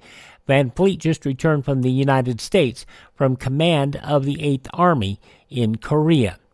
Republican organization leaders discussed in private how to speed up the processing of thousands of federal job applications without abusing the merit system or angering any patronage bosses. From 10 to 12,000 applications for jobs have been received by the GOP National Committee. Only about a quarter of these have been processed. 13 people killed when a speeding bus went out of control, hurtled over a sharp ravine, and burst into flames on the outskirts of Mexico City. 17 people injured. Republican congressman charged top Truman administration officials with outlandish spending of taxpayers' money for Regal oiled portrait paintings of themselves. Congressman Gross, the Republican of Iowa, demanded a full-scale investigation by a House subcommittee in what he called this extravagant political art. And President Eisenhower presented to Bobby Jones a portrait that the president painted of the one-time Grand Slam champion of golfdom. Jones remarked approvingly, "It's really something." And the president, his disappointment obvious, told newsmen when asked about the score that he shot, he said, "About a 96 at the Augusta National Club." And he added wryly, "I'll tell you, if I don't improve, there's going to be a regulation put into law to make it against the law to ask that question." Those some of the day's top news stories from the newspapers of Sunday, March 1st, 1953. On your radio, well, we just heard Dragnet, and you'll hear Barrie Craig Confidential Investigator up next on this Friday, Classic Radio Theater with Wyatt Cox.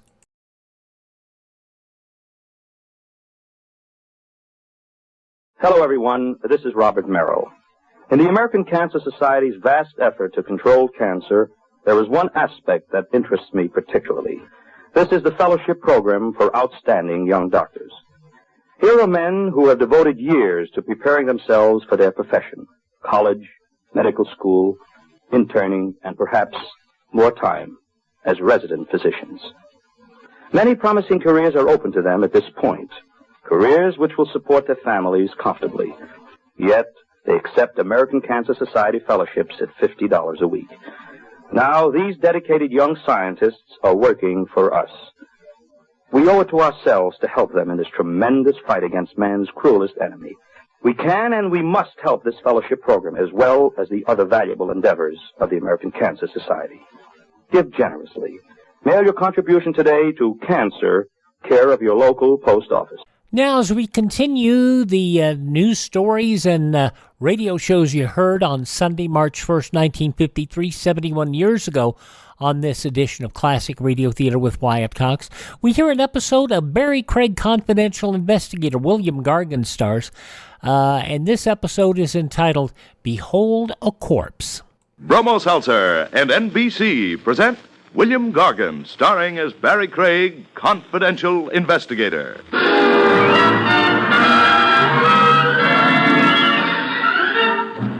There's a familiar saying which goes, give a rogue enough rope and he'll hang himself. The theory holds fine, except in one instance. What if the chap doling out the rope happens to be the hangman?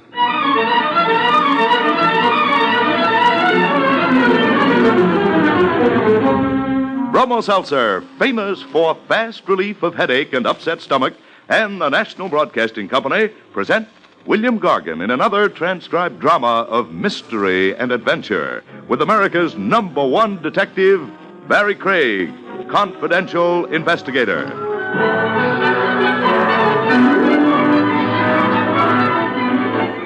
This is Bill Gargan. Before I tell you about tonight's story, which I call Behold a Corpse, here is a message from Bromo Seltzer, famous for fast relief of upset stomach as well as headache. Miss Jordan, report to clinic. Miss Jordan, report to clinic. Miss Jordan. In recent clinical research, nurses reported that sparkling, refreshing Bromo Seltzer relieved distress of stomach acidity and nervous indigestion better, more effectively than other leading upset stomach remedies tested. You see, Bromo Seltzer contains sodium citrate, one of the finest ingredients known to doctors for the relief of acid indigestion. And only Bromo Seltzer gently relieves nervous tension so often associated with upset stomach.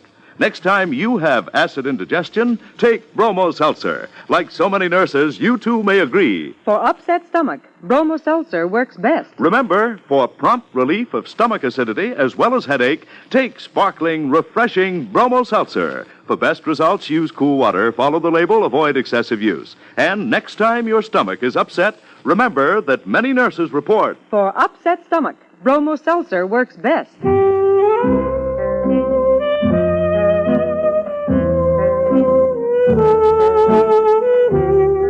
Barrie Craig speaking. A confidential investigator isn't always hired on his merits. His merits as a fact finder, I mean. Some clients choose you because they hope you're stupid. They don't want a cop. They want a stooge. You ought to be the front behind which they can keep a criminal operation going. You're the rubber stamp certifying their sincerity so they can get away with murder. Yeah, you get them like that. Cases phony from the word go. That was my first hunch on Brenda Connor, a brunette with a tendency to overact. We launched her case in Central Park in a handsome carriage, complete with horse, silk-hatted driver, and lap robes. Around the park at $3 an hour. But I wasn't paying the tab. The lady was. Why the handsome cab in the freezing weather? I didn't ask. You get used to eccentrics. The rhythmic flippity-clop. I'm able to think. So who's the demon? Demon? The demon pursuing you. You have a flippant way, Mr. Craig. To cover up my emotions. I'm the type who identifies. A sad lady like you, I can cry harder than any little white cloud around. You were about to tell me. It's my husband. Funny now how it always is. Ralph Connor. He was gone for 5 years, completely out of my life. A long wait for a streetcar. I'd almost forgotten him. And then 1 week ago, he came back to me. And you resent his return. I didn't say that. That's right, you didn't. But you don't look overjoyed. No. But it isn't what you think. I have no basic quarrel with my marriage, even despite the separation, but... Throw the punchline. Ralph, this man who is my husband come back. I'm not so sure that it is he.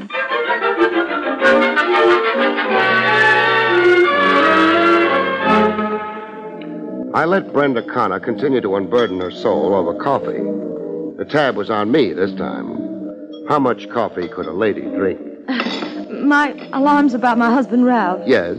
I don't mean to leave the impression with you that... That you're sure he's an impersonator? Yes. My reaction to him since his return, my suspicions have been intuitive more than actual. I feel, I don't know. Her husband takes off for 5 years, and then suddenly he's back. How did you receive him? Well, gladly enough at first. You asked him questions? Yes.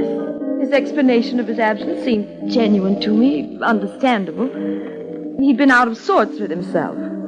Suddenly 40 and restless, disoriented and neurotic, full of self-dislike, dissatisfaction with the career he'd chosen. Said career? Realty management. Connor and Saxton. Saxton is his business partner. When did the doubt begin for you? The doubt, intuitive as you call it, that this voyager come back maybe wasn't really your husband. The very first evening. Ralph was different. A stranger I didn't know. After 5 years, he would be. Yes, I know. But what I mean is the personality I once knew, the habits, the little things a wife knows about her husband. I could find none of them in this man. Little things. Can you give me something specific? Yes. The foods Ralph liked, always liked. This man has very different tastes. And even his speech, his way of phrasing things, and his thoughts so different, so very changed, and even something physical. What's that? Left-handed. This man is left-handed. My husband, the husband I knew, wasn't. Quite a switch, that. How about his appearance, looks? Oh, there are some differences. Still differences that could only mean time, how time changes the face. Ralph was full in the cheeks. This man is gaunt, thinner. Oh, mind you, I'm not saying... Oh, I don't know what I'm saying. I'm confused. I'm so confused I can't even think straight, Mr. Craig.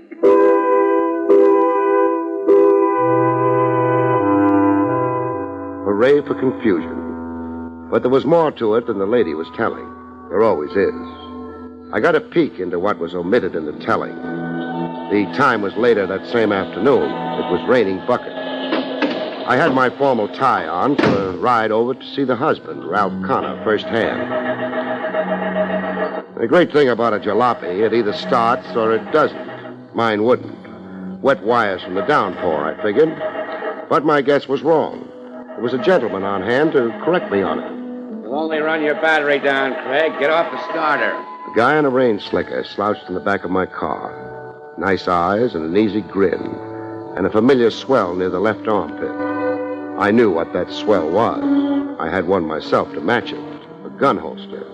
The wires aren't wet, Craig. There's another reason she won't start. What's that? This. Here. Your rotor. Rotor? You don't know about cars? I know they go or don't go. The rotor belongs under the hood on the engine where the distributor is. I removed it. Why? So your car wouldn't go. Why again? So you'd bum a ride from me. Where are you parked? Right behind you. Come on, I'll chauffeur you. You sound like you know where I'm going. Yeah, I think so. See Ralph Connor. You want to look him over. You're well informed. I took courses in mind reading. Come on, I'll drive you. To Ralph Connor, this is? No, not right away. I've got something else to show you first. You're stalling, Craig. No, I'm thinking. About? The penalty for armed kidnapping. 20 years. Life if you cross state lines. That's a Lindbergh law. And the chair if you compound kidnapping with murder. So what's it to be, Craig?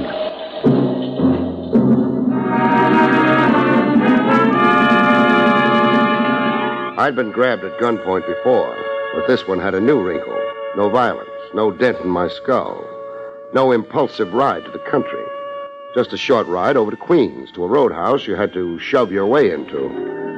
More people and floor space. A jam at the bar and a jam on the postage stamp dance floor. People laughing it up, people living it up.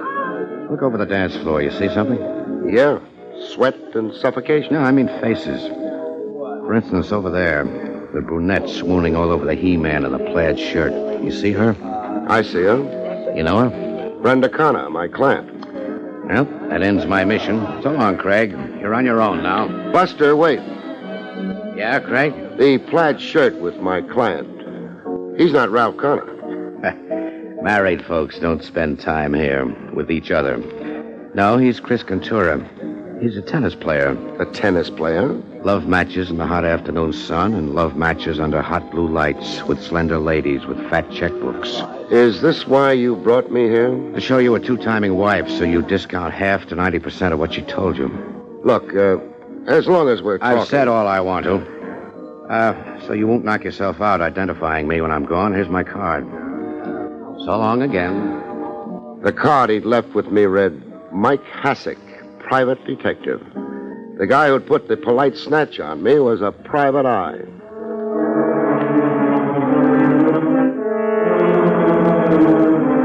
I switched my plans around. You do with new developments. I didn't try to interview Ralph Connor right off. I drove over to his residence to case the place. Pretty fancy. A townhouse all lit up like utility bills with no concern to anybody. There was a parlor floor drawing room that opened onto a stone balcony. I was enough of a gymnasium genius to make the balcony without setting up too much of a commotion. After 10 minutes of eavesdropping on the rustle of thick oriental carpets, I got to listen to a live show. Brenda Connor and a guy I took to be her ever-loving mister on the other side of the glass. You've got that odd look again, Brenda. Look, Ralph. What odd look? The frail, pale princess in the grip of a nameless terror. Oh, you're being cruel deliberately. Deliberately? To unnerve me. Push me to the edge of reason. Push me... Beyond the edge? Into insanity. Yes. I see. Now suppose you try the shoe. I try the shoe. To see how it fits you. What's been your scheme with me? Scheme? I have no scheme. The terrified glances since my return, so nicely timed when company watches, so beautifully acted. And the way you contrived to look at me other times. The unfamiliar stares, if I were not your husband, but an interloper. Not an interloper, Ralph, but an... Yes, Brenda? An imposter. I see. I am not who I am. Is that what you're saying? Oh, what about me is so changed? I'd like to know, Brenda. Everything has changed. Your manner, your talk, your habits, so many little things. They're not like the Ralph I knew, the Ralph I remember. An imposter, that was your word.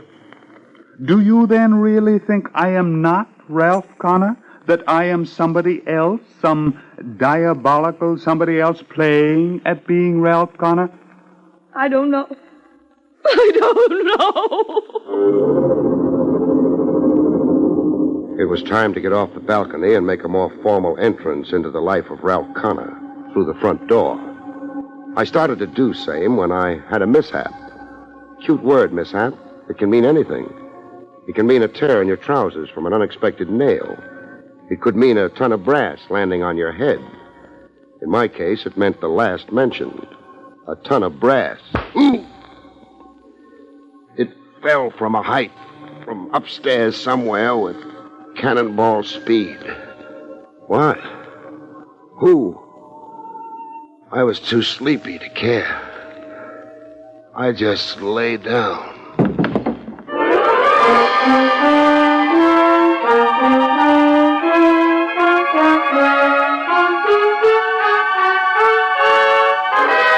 Back to Barrie Craig in just a moment. Our American heritage of freedom is one of our most priceless possessions. Over a large part of the world today, totalitarian government has done away with many of the liberties we have in our country. Indeed, with the whole list of freedoms given us by our Bill of Rights. Freedom of speech in the press, freedom of religion, freedom of assembly, equal treatment under law. Every one of us realizes the vital importance of keeping the liberties we have. But because we often take them for granted, we're not as vigilant in our defense of them as we must be. Keep democracy strong and our American heritage intact by being an active citizen. Serve on school boards, jury panels, and in the government of your community. Combat racial and religious prejudice and all attacks on our liberties from whatever source. Don't be a lazy American. Work for your freedoms. It's the only way to keep them working for you. And now, back to William Gargan, starring as Barrie Craig, Confidential Investigator.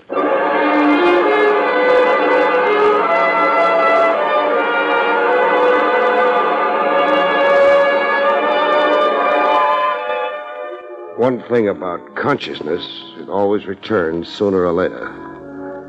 If you're not dead, that is. I wasn't. I had proof I wasn't. I could wiggle a finger. When you're dead, you can't. Rigor mortis won't allow it.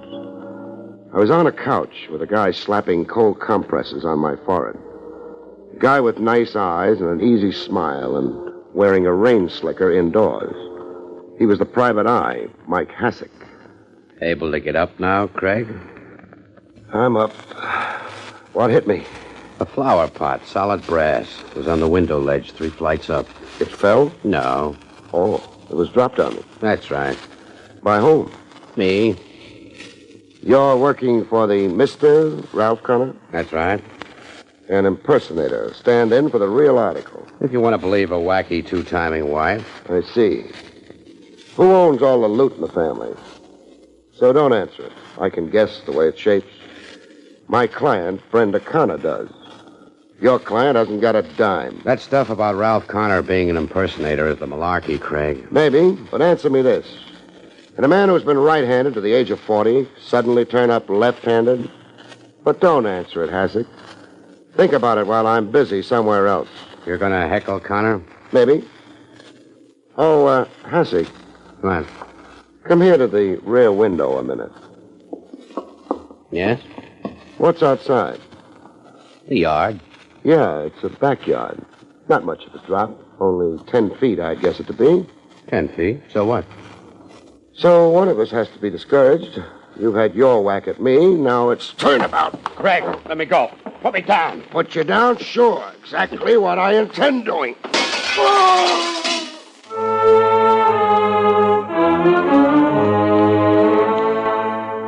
You meet some guys sometimes who have to be paid back in their own coin. I didn't set up a talk with Ralph Connor. I passed him up a second time. I had nothing to say to him yet. Instead, I looked up Saxton of Connor and Saxton, Realty Management. Connor's business partner. Maybe he could shed some light. A short guy with 2 stomachs and pink ears like he was always blushing. There was an oily look to him, like he was an accomplished phony. I still don't quite understand the purpose of your call here to me, Mr. Craig. If you've stalled long enough, Saxton... If I've stalled? Worked out answers in your head. Well, I have no ulterior motives in evading you. Then? Well, it's just that I don't care to become embroiled in the man's affairs. That is, his affairs other than our joint business. Frankly, I've always found Connor strange and unpredictable, explosive. He was gone for 5 years. Yes? Did you keep his end of the business up all that time? Oh, yes, scrupulously. His share of the net profits were put into an escrow account for what they amounted to. His drawing account, of course, was suspended while he was gone. In the time he was away, did he write to you, keep in touch? No. Now, a big question. Is he Ralph Connor? Yes, Mr. Craig. You don't seem surprised at the question. No, I'm not surprised anymore. I've been asked the same question before. By whom? 2 persons. By Mrs. Connor and by a private detective named Mike Hassick. So Hassick wasn't so sure of his client's identity either. What's that you said? Just thinking out loud. What makes you sure this new Connor is the same old Connor? Why, everything about him. Like? Well, I don't know how to answer that quite. He looks like Ralph Connor, facially and physically. He knows about me, our business, the background of our business. He's demonstrated all that to you? Why, yes, of course. He has demonstrated an intimate knowledge of our business. It couldn't be faked. The man simply had to know.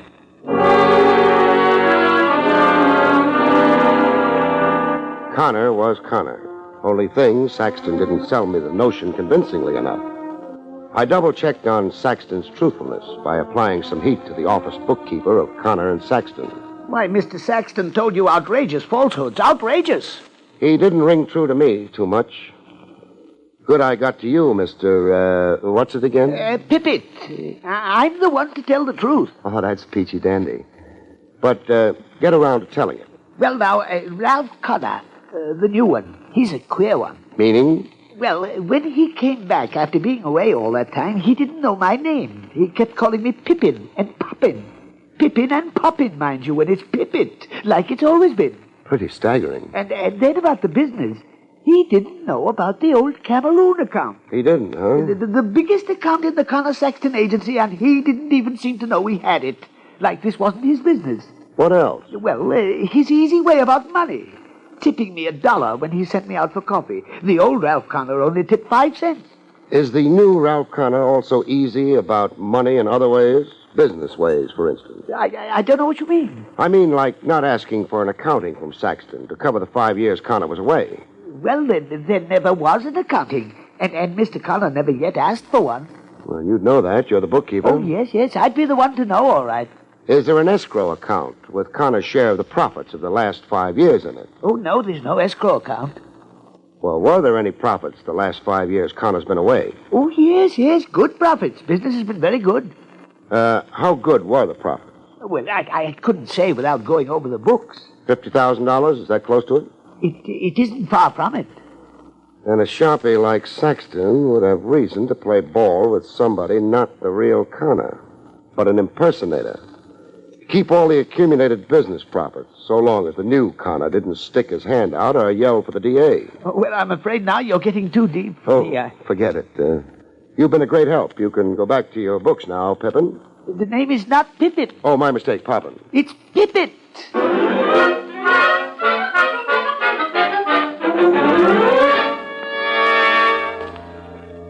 It was time to form an independent impression of Ralph Connor, I figured. The townhouse sat next door to the East River. I'd just gotten to the doorbell when I found myself doing some more eavesdropping. Nothing subtle this time. Anybody for a mile around could eavesdrop along with me. A scream has carrying power. A high-pitched woman's scream. Brenda Connor. I could identify the voice. Brenda Connor at home, either being strangled to death or blowing her top.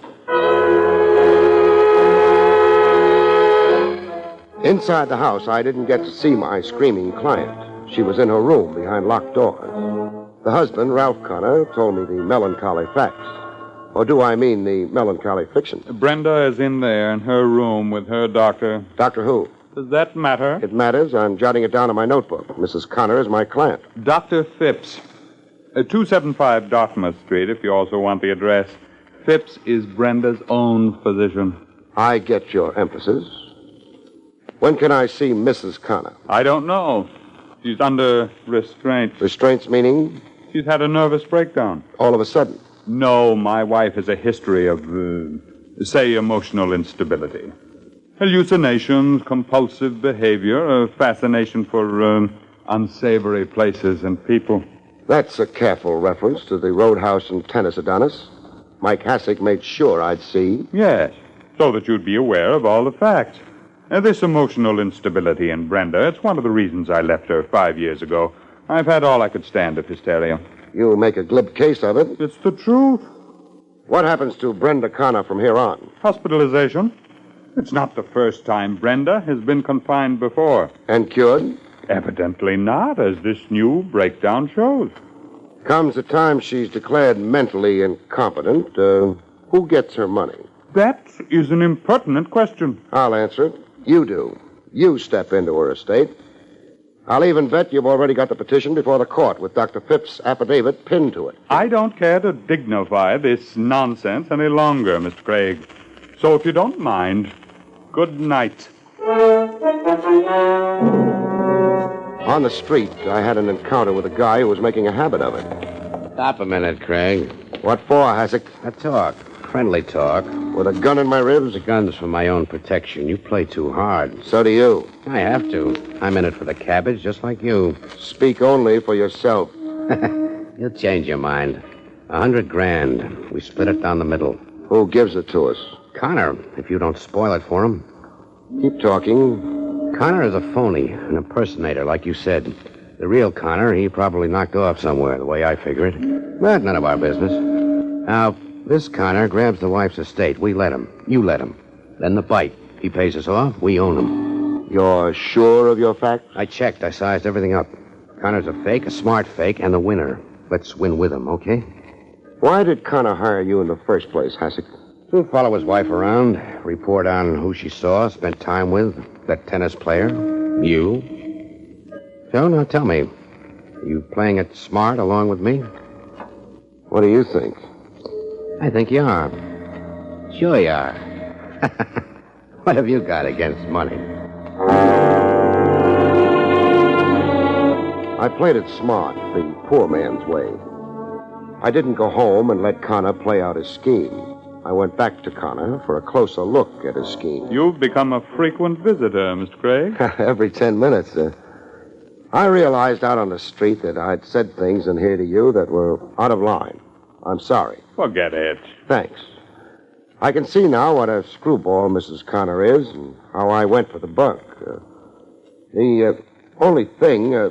Yes, Mr. Craig. I'm a working operative. I put in time and sweat.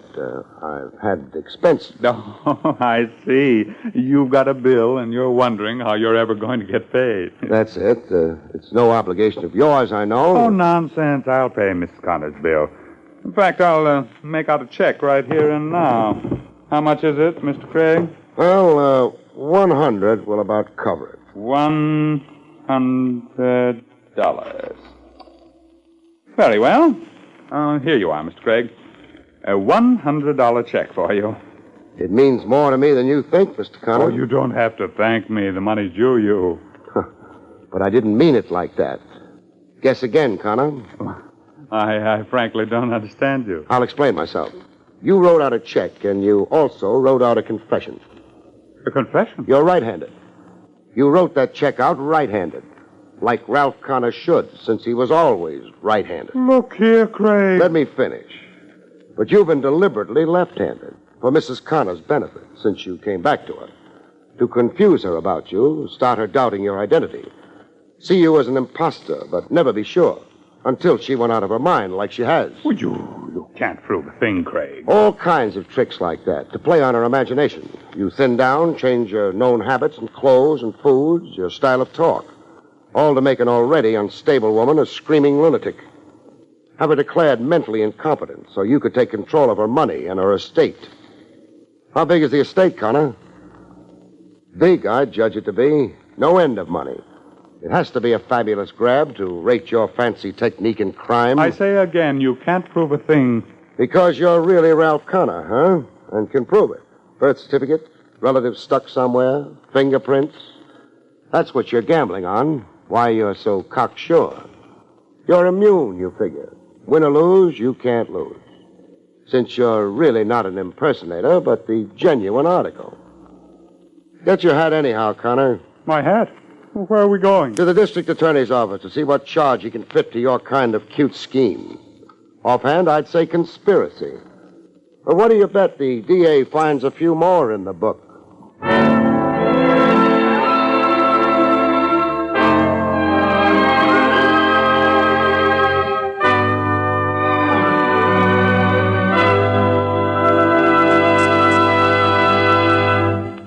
You've been listening to William Gargan in another exciting transcribed mystery drama from the adventures of Barrie Craig, Confidential Investigator. Tonight's story, Behold a Corpse, was written by John Robert. Next week, it's the strange story titled The Sinister Snowman, about which Barrie Craig has this to say. Next week, I find that murder on skis is twice as romantic and deadly as murder on foot. When a skiing champion gets permanently stiff in the joints. Not so much from the cold weather as from the icy chill in a lady's eyes. Good night, folks. See you next week.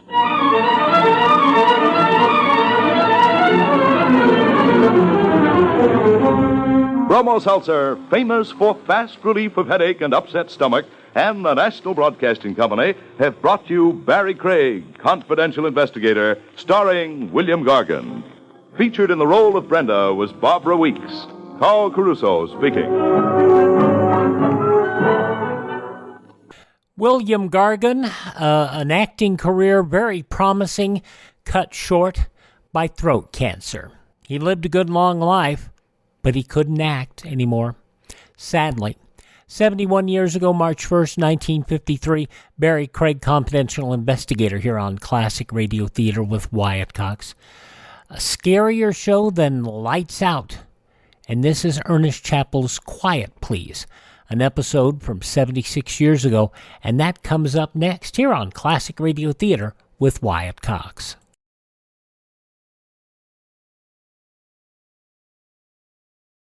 It is the busy folks, particularly, who should listen to this bit of advice from the American Cancer Society. Regular physical examinations are important in the fight against cancer. Medical science today can cure many cancers if treatment is started soon enough. In other words, to cure cancer, it has to be discovered in its early stages. Regular physical examinations are one of the best ways in the world of detecting the condition in time. Another way is by knowing cancer's 7 danger signals. If you'd like a free list of them, plus a lot of other life-saving information, write today to the American Cancer Society in care of your local postmaster. Providing information to fight cancer is part of the American Cancer Society's job. Other vital parts of its job are to provide research, education, and service to cancer patients. You can help in the fight to beat cancer. This is Cancer Control Month by proclamation of Congress. To help, please send a contribution now to Cancer in care of your local postmaster. A reminder to visit our webpage, classicradio.stream. That is classicradio.stream, where you can stream our shows, learn about building a classic radio collection of your own. You can contact me there, find our social media links. If you'd like to support this podcast, you can also buy me a coffee there or purchase some of the merchandise available there. That's at classicradio.stream. Tomorrow, comedy on Saturday with Jack Benny, Bill Harrison, Alice Faye, George Burns and Gracie Allen, Ozzie and Harriet, and Lum and Abner. That's all coming up tomorrow. But right now, more weird stuff. Ernest Chappell, starring in this episode of Quiet Please, designed and written by Willis Cooper. 76 years ago, March 1st, 1948, sketch for a screenplay. Quiet, please.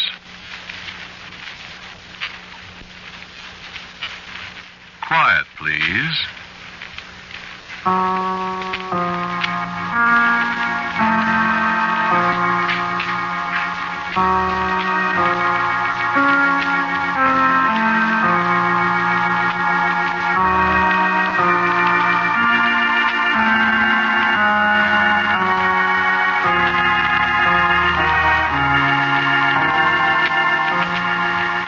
Mutual Broadcasting System presents Quiet Please, which is written and directed by Willis Cooper and which features Ernest Chappell. Quiet Please for tonight is called Sketch for a Screenplay.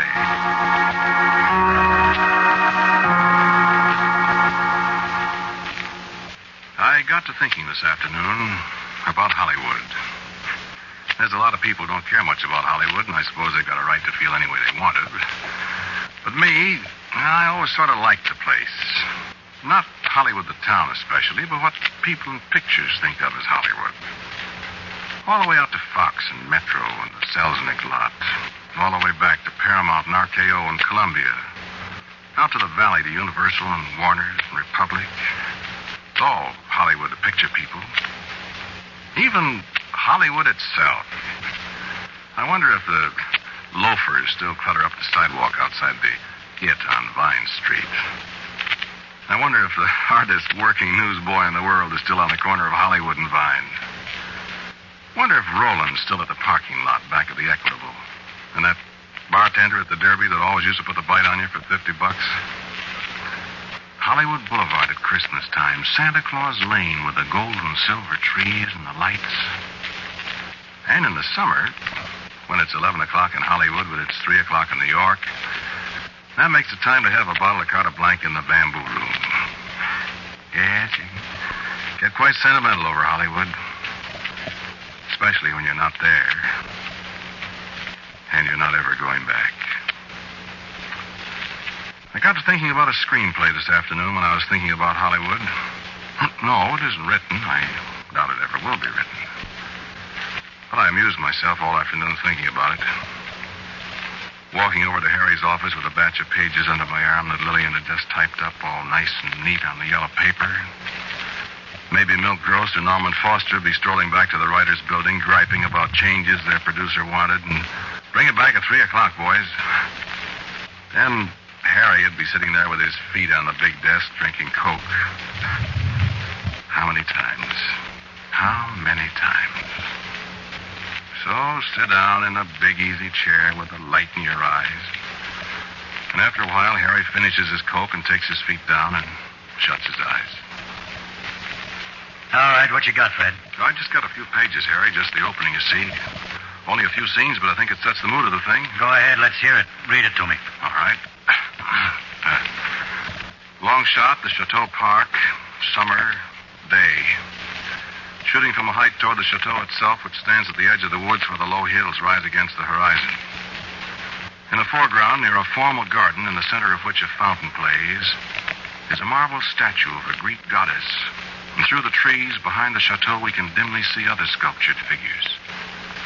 The chateau itself is huge, gray, many-windowed, and its conical turrets rise bravely against Okay. Everybody knows what a French chateau looks like. Go ahead with the story. I gotta go to the barber shop. A little breeze from the south moves restlessly through the branches of the trees, and the haze of midsummer is on the distant hills. And over the scene comes the sound of children at play. Is this about kids? Kids? I suppose it is, Harry. I suppose it is. I remember those summers, those long, happy summers when I was a child. The park and the chateau were magic places then. And when the twilight fell across the broad woodlands and the tiny lights sprang up in the tall windows above us, we used to sit, the three of us, and dream of Bayard and Roland and Du Guesclin and all the paladins of France whose male ghosts were very near to us in the gathering dusk. Paul. And Roland blew his horn again and again. But the king was far away, and he did not hear. And Madeline. And Roland and all the army died in the Pass of Roncesvalles because King Charlemagne did not hear the horn of Roland. No, Madeleine. They died. But Roland didn't die. The book says he died. No, Roland did not die. Did he, Fred? The colonel says he didn't die. The colonel says Roland lived forever. Where is he then? Roland waits for the day when France needs him. Then he will come. And the colonel says if we listen on a night when there's no moon sometime, we can hear Roland sounding his horn. Maybe see the flash of his sword Durandal in the starlight. Oh, do you believe that, Fred? I don't know. Do you, Paul? No, of course I believe that. I have heard the horn. Oh, you dreamed it. I have heard it. It is nice to believe that. About the horn? About Roland living and being ready always to come to the aid of his people. I would like that. I would like to live always. Not forever, Paul. That wouldn't be fun. Yes, it would. To help people when they've given up hope. It would be fun that way, Fred. I don't want to live forever. Oh, I don't think anybody really wants to live forever. Not even Roland, maybe. I remember that afternoon, the three of us under the great oak tree and the sun red and gold beyond the hills. Children together in the good days before the great plague came out of the east and swallowed up the youth and happiness of France. Is that all this thing's about, just kids? Scene 36, close three-shot, Madeline, Paul, and Fred. I'm wearing my going-away clothes, and in my hand is my valise carefully tagged with my name and destination. It's a year later and more. The first chill winds of autumn are sweeping the leaves from the trees in the park, and the frost has touched the flowers in the formal garden where we stand before the silent fountain. There are tears in Madeline's eyes, and a suspicion of them on Paul's cheeks. For this is goodbye again. You will come back next year, won't you, Fred? Of course you'll come back, Madeleine. Stop crying. Stop crying, you said. I am not. Fred, I miss you. You don't know how I'll miss you, Madeline. Paul. Why can't we keep you here always? My mother. You know it. I wish you could stay. You'll come back, Madeleine. Do come back, Fred. I will, Madeline. I promise. Go away, Paul. Go away? Please, Paul. Goodbye, Fred. Goodbye, Paul. Come back. I'll come back. We'll be waiting. I know. Till next summer, then. Till next summer. Fred, you won't forget us. Never, Madeline. We love you, Fred. And I love you, Madeline. Come back to us. I'll come back to you, Madeline. We'll wait, Fred. You'll wait for me? I'll be like Roland, Fred. No matter when you come back.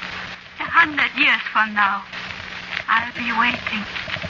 And over the scene comes the sound of a distant horn. Not the distant horn of Roland, protector of France, but the strident horn of the motor car that was to take an American child away from the scenes of his happiest years and set him on his journey home. And as the two children embrace, wetting each other's faces with their tears, we fade out.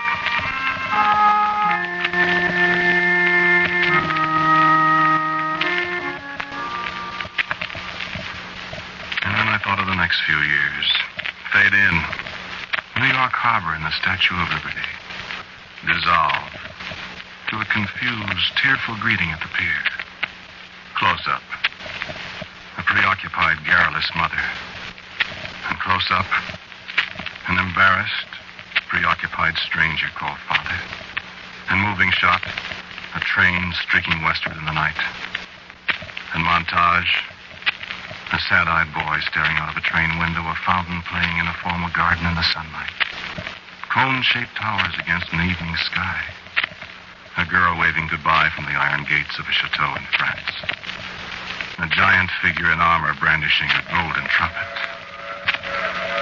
And on the soundtrack, distant, distant voices. Come back, Fred. We love you, Fred. Come back. 100 years from now, I'll be waiting, Fred.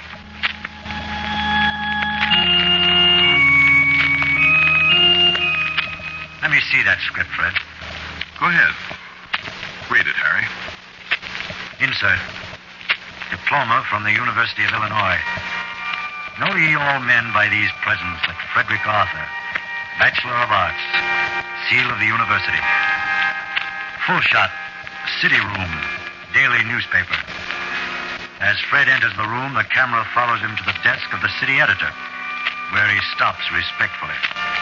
The camera moves into a close two-shot of Fred and the editor. The editor at last looks up. I was editor of the college paper my last year in school, and I did a column on sports for the Havana paper. Dissolved to typewriter and hands at work. The camera moves into a close close-up, and we read... By Frederick Arthur. Dissolve to close-up. Fred at telephone. All right, Senator, I'll see what I can do about it. Dissolve to medium shot. Group at bar, favoring Fred. Fred raises his glass and drinks. Here's to Hollywood, you unlucky people. Hollywood and $1 million a week writing movies. Dissolve to close-up. Fred's hands at a typewriter. Dissolve to full shot. Carthay Circle Theater at night. With searchlights stabbing up into the sky at the premiere of Fred's first picture success. Great crowds of movie fans in the bleachers as the stars leave their cars and parade into the theater. Fred, in a brand new dinner jacket surrounded by picture personalities, walks proudly into the theater. Insert the clock on the Utter McKinley building. The great brass pendulum swings back and forth relentlessly. Reminder of death and time. And the image of a girl waving goodbye is dim. And her voice far away. We love you, Fred. 100 years from now, I'll be waiting. And an insert of the calendar that reads September 1939, and double exposed against it, marching men in gray uniforms, Stukas dive-bombing a road, and a man in a rumpled gray uniform howling in a mob, and voices shouting, Sieg Heil! Sieg Heil! Stock shot of the French tricolor being lowered. Newsreel shot of a man weeping in the street. Insert poster in the Hollywood office. The poster reads, Wanted for murder, Adolf Schickelgruber. Newsreel shot. 3 men in uniform before the Arch of Triumph in Paris. One with a little mustache, a fat man, a club-footed man. And they're smiling. Double exposure. Superimpose the face of a weeping girl. And over the picture, the sound of a horn. Echoing from the pass of Roncesvalles. And again, the face of a weeping girl beside a ruined, shell-torn chateau in France. And a word. One word. Waiting. Waiting.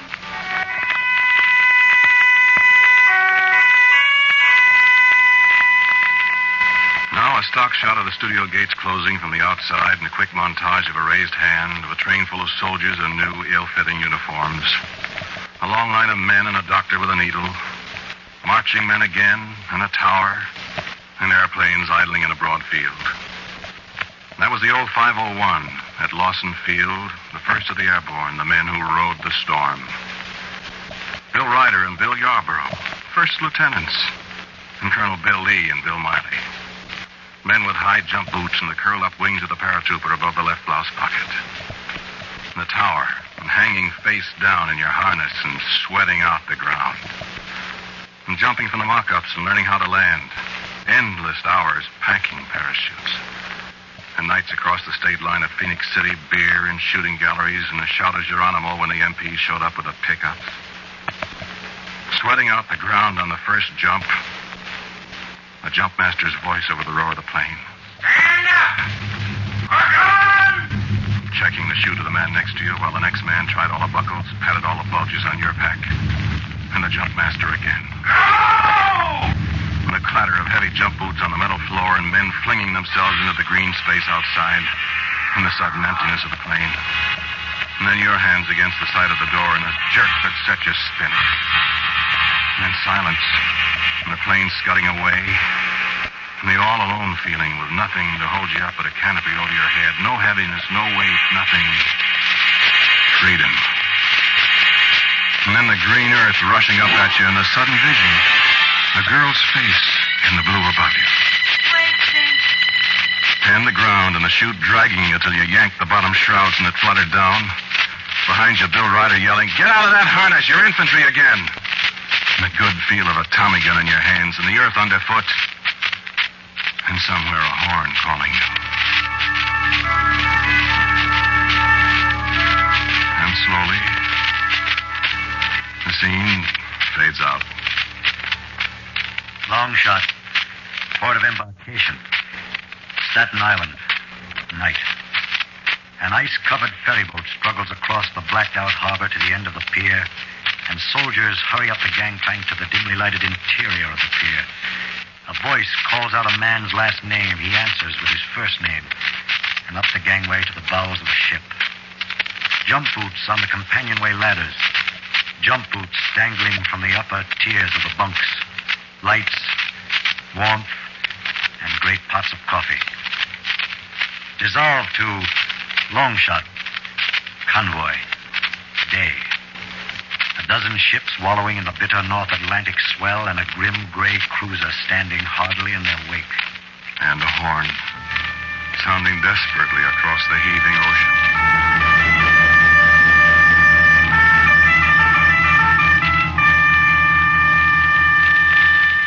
I sit in Harry's office as he reads the screenplay I dreamed of this afternoon.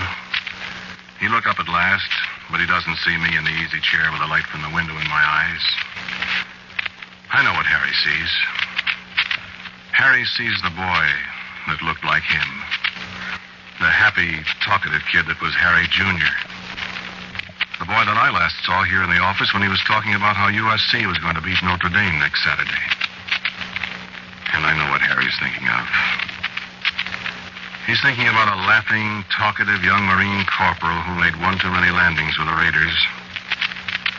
And the white Star of David out there on that island with a name nobody can pronounce. And Harry turns back to the screenplay and reads silently for a little while. And then he looks at me. They won't go for war stories anymore, Fred. And I don't say anything for a second. But I think. Yes, they will go for war stories, Harry. Yes, there's still a lot of people that haven't forgotten. Go on. Read the screenplay, Harry. Long shot. An airfield in England. Night. Yes, I remember that. C-47s as far as you could see. Clear night with the stars up there. Us in our jumpsuits, us with our Tommy guns and our knives and our grenades. Waiting. Close shot. Men loading an airplane. I remember that, too. I remember the floor of the plane cluttered with red packs of ammunition ready to dump out. They looked gray in the half-light. Men with sweaty faces climbing aboard and sitting down in the bucket seats side by side like people in the Wentworth Avenue streetcar, not speaking, tightening their belts and sweating out for takeoff. Medium shot. Control tower. I remember the green light flashing for the plane behind us as we passed the tower. Long shot. Formation of airplanes in flight. And high above, more planes, and more and more. And the sound of them was the sound of doom. And the contrails from the planes above stretching out white against the stars like a dozen Milky Ways. Medium shot. Interior. Airplane. Night. The men stand up in the darkness. Stand up. Hook on. Check equipment. And the green light goes on from the cockpit. And nobody yells Geronimo, but out we go into the blackness below in night jump in wartime. And God knows what we'll find on the ground. Close up. Paratrooper at door of plane. Close up with me as I brace my hands against the door jambs. The darkness is sickening and heavy below me. The sweat gleams on my face under the tight helmet. And I feel for the D-ring in my emergency chute. The man in front of me trips and goes out wrong. Somehow the static line holds. He doesn't break free. The jumpmaster slashes at the webbing with his knife and he's away. But when I I jump, I'll be too far away from the rest, and the jump master yells at me to hold it, but he's too late. I'm imprisoned in the dark blackness between heaven and earth. Alone. Alone in the dark, and my heart bursting. I shouted in the darkness, but there was no answer. No answer but the muttering of the planes as they faded away into the night that wrapped itself around me like a cloak. And I gave myself up to die there in space. And I think I prayed. And I heard the sound of a horn blowing urgently. And I crashed through the branches of a tree, and a greater blackness came over me. Dissolved to medium shot forest early dawn. From a tangle of underbrush, a man slowly rises to his feet. I got out of the parachute harness somehow. I was alone. And as I raised my head to reconnoiter... Close shot. German soldier. He lies half hidden behind a tree, and he is lowering his rifle after firing a shot. He waves to other soldiers off scene. Close shot. Paratrooper. The American throws himself behind a fallen tree. He peers anxiously through the bushes. Montage. German soldiers. In a series of short flashes, we observe German soldiers, rifles and machine guns poised, completely surrounding the American. Close shot. The American. He looks out from his concealment, searching the area carefully. Suddenly, there is the crackle of a twig, and he leaps to his feet, his Tommy gun at the ready. Yes, of course, Harry. You guessed it. A young man and a young woman. Paul and Madeline. That's too much of a coincidence, Fred. It was Paul and Madeline. Well, Fred? We said we'd wait, Fred. They had not changed much. In rough living clothes, they looked a little older, a little thinner. And the cross of Lorraine on their coats told me what they were. We knew you'd come back, Fred. Of course, old boy. What can I say to you? You might kiss me. And I kissed her. And her lips were cold as ice. There was warning, and the enemy lay close to us, and perhaps... Oh, Fred, we have missed you so. We needed you, Fred. And Paul took my hand and smiled at me. You heard the horn of Roland, Fred. I've heard it a great many times, Paul. You have not forgotten how we talked about Roland. No, I haven't forgotten it. How did you find me? Don't you recognize the place, Fred? I know. This is the woods behind the chateau where we all live. I wouldn't have recognized it. Well, we played cowboy and Indians, Fred. Remember? I remember. Come, Fred, we have got to get you out of here. Well, but... The Germans? They can't hurt us, old boy. This is our home, don't you remember? Follow us, Fred. This way. Has it been... rough? Yes. It has been rough, Fred. Come, Fred, we must hurry. Medium shot. The woods. With the three of us struggling through the lonely, unkempt paths that once were clear and clean in the springtime. Paul ahead, then Madeline, then me. More and more pathways, some of them new, some of them mere traces of footprints through the woods. My two friends always ahead, always leading. You came back. Of course I came back, Madeline. We knew you wouldn't forget us. Come on! Come on! Then I followed again. Twice I heard German patrols not too far away from us, but we went on, till I'd lost all sense of direction. I said, "How much farther?" Paul stopped then. This is as far as we can go with you, Fred. But what... what do I do now? You came back to us, Fred. You will know what to do. Well, no, but... Madeline. Come, Madeline. Goodbye, Fred. But Paul... Will I see you again? Yes. You'll see us again. Oh, Fred. And Madeline kissed me. It was growing dark again, and the road that led past the chateau was directly in front of me. I knew my way from here. But Madeline kissed me in the twilight there. And again, I heard the distant call of the horn. And I turned away from her and went out. And she waved once when I looked back over my shoulder. And then she and Paul were gone. And I knew at last, Harry, why they couldn't go any farther with me. Read the next scene, Harry. Close shot. Clearing. 2 graves with rude headboards. The camera moves in to a close-up and we read the inscription, Madeleine Duclos, French resistance fighter, executed by order of the German commandant. Paul Duclos, French resistance fighter, executed. You can't do that, Fred. There's one more scene, Harry. Camera moves up and over the 2 graves to a third. We read the inscription on this headboard.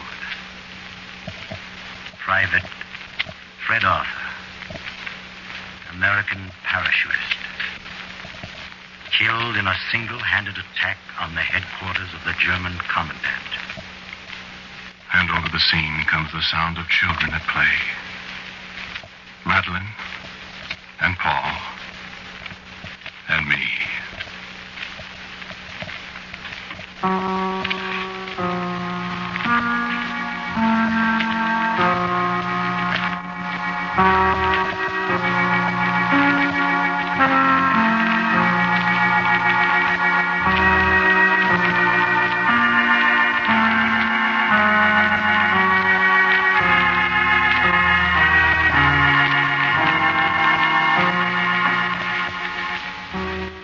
Listen to Quiet, Please, which is written and directed by Willis Cooper.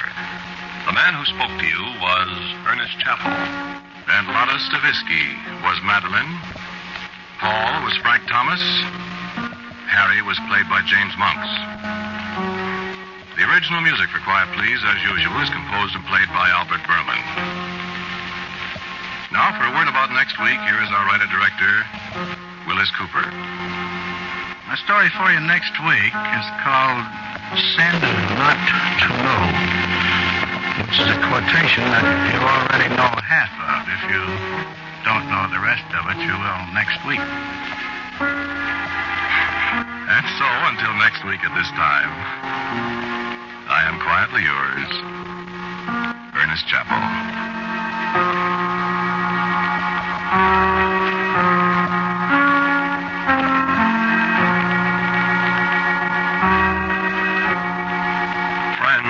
March is Red Cross time, the time when your American Red Cross asks your cooperation and support. The Red Cross has 3 major responsibilities this coming year: disaster relief and rehabilitation, a national blood program so that the whole blood and its derivatives may eventually be made available free to all, and services to veterans and their families. But Red Cross services will not end there. You'll find the Red Cross lending a hand in building up health and ensuring the safety of the community, teaching simple bedside care, bringing the ways of good nutrition to expectant mothers, veterans' brides, the blind and the deaf, as well as others in the community, teaching how to give temporary relief to the injured, how to rescue a person from drowning, how to avoid accidents common in everyday experience. These are traditional Red Cross services offered in your name. Remember, in all it does, the Red Cross depends on you. Give generously and give to the 1948 Red Cross Fund. This program comes from New York. This is the Mutual Broadcasting System.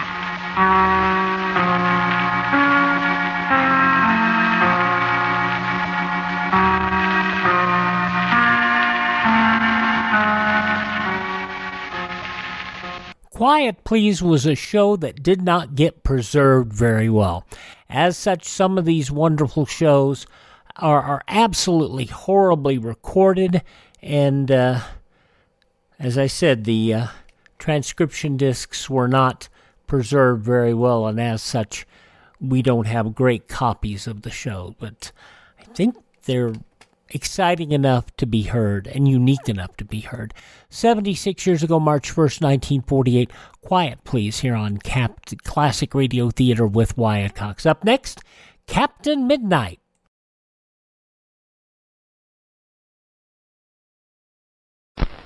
I'm Raymond Massey, and I have a special message for senior citizens. Today's doctors, drugs, and medical devices truly work medical miracles for young and old alike. But there are some as phony as a $3 bill. Like this Zeret applicator, for example, which is claimed to cure arthritis with Z-rays. There are no Z-rays. This fake device claimed to cure cancer with tape-recorded music. The practitioner who used it was as big a phony as his device.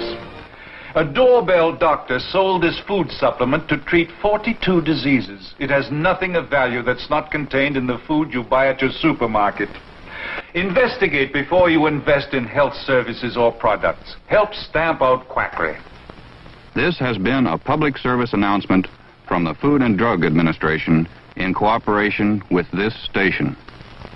Well, before Ovaltine became the sponsor of Captain Midnight, it was syndicated by WGN Radio in Chicago and sponsored by the Skelly Oil Company throughout the Midwest. And so you're going to hear a show today before it went national.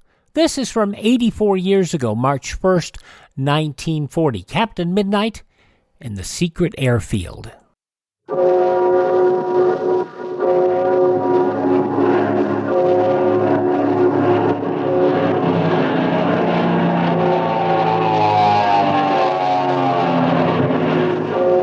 The Skelly Oil Company presents Captain Midnight.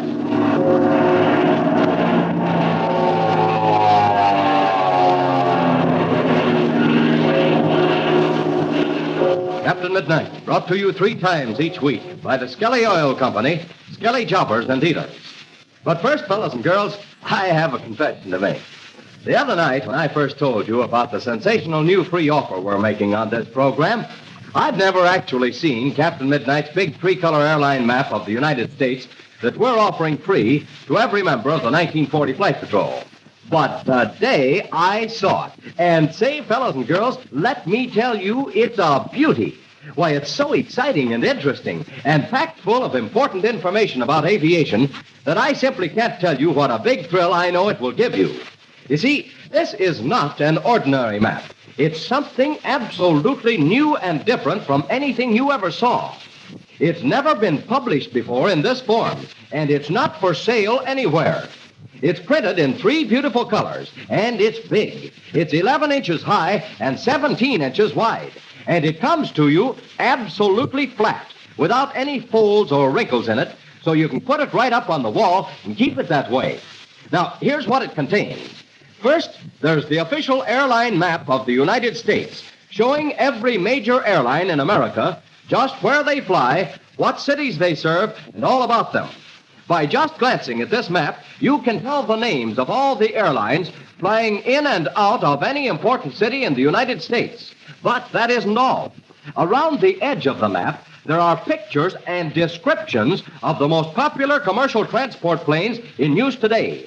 Gee whiz, just think of all the things you can learn about aviation every time you look at this beautiful big wall map. Believe me, folks will know you really are interested in aviation when they hear you tell all about the airlines of the United States.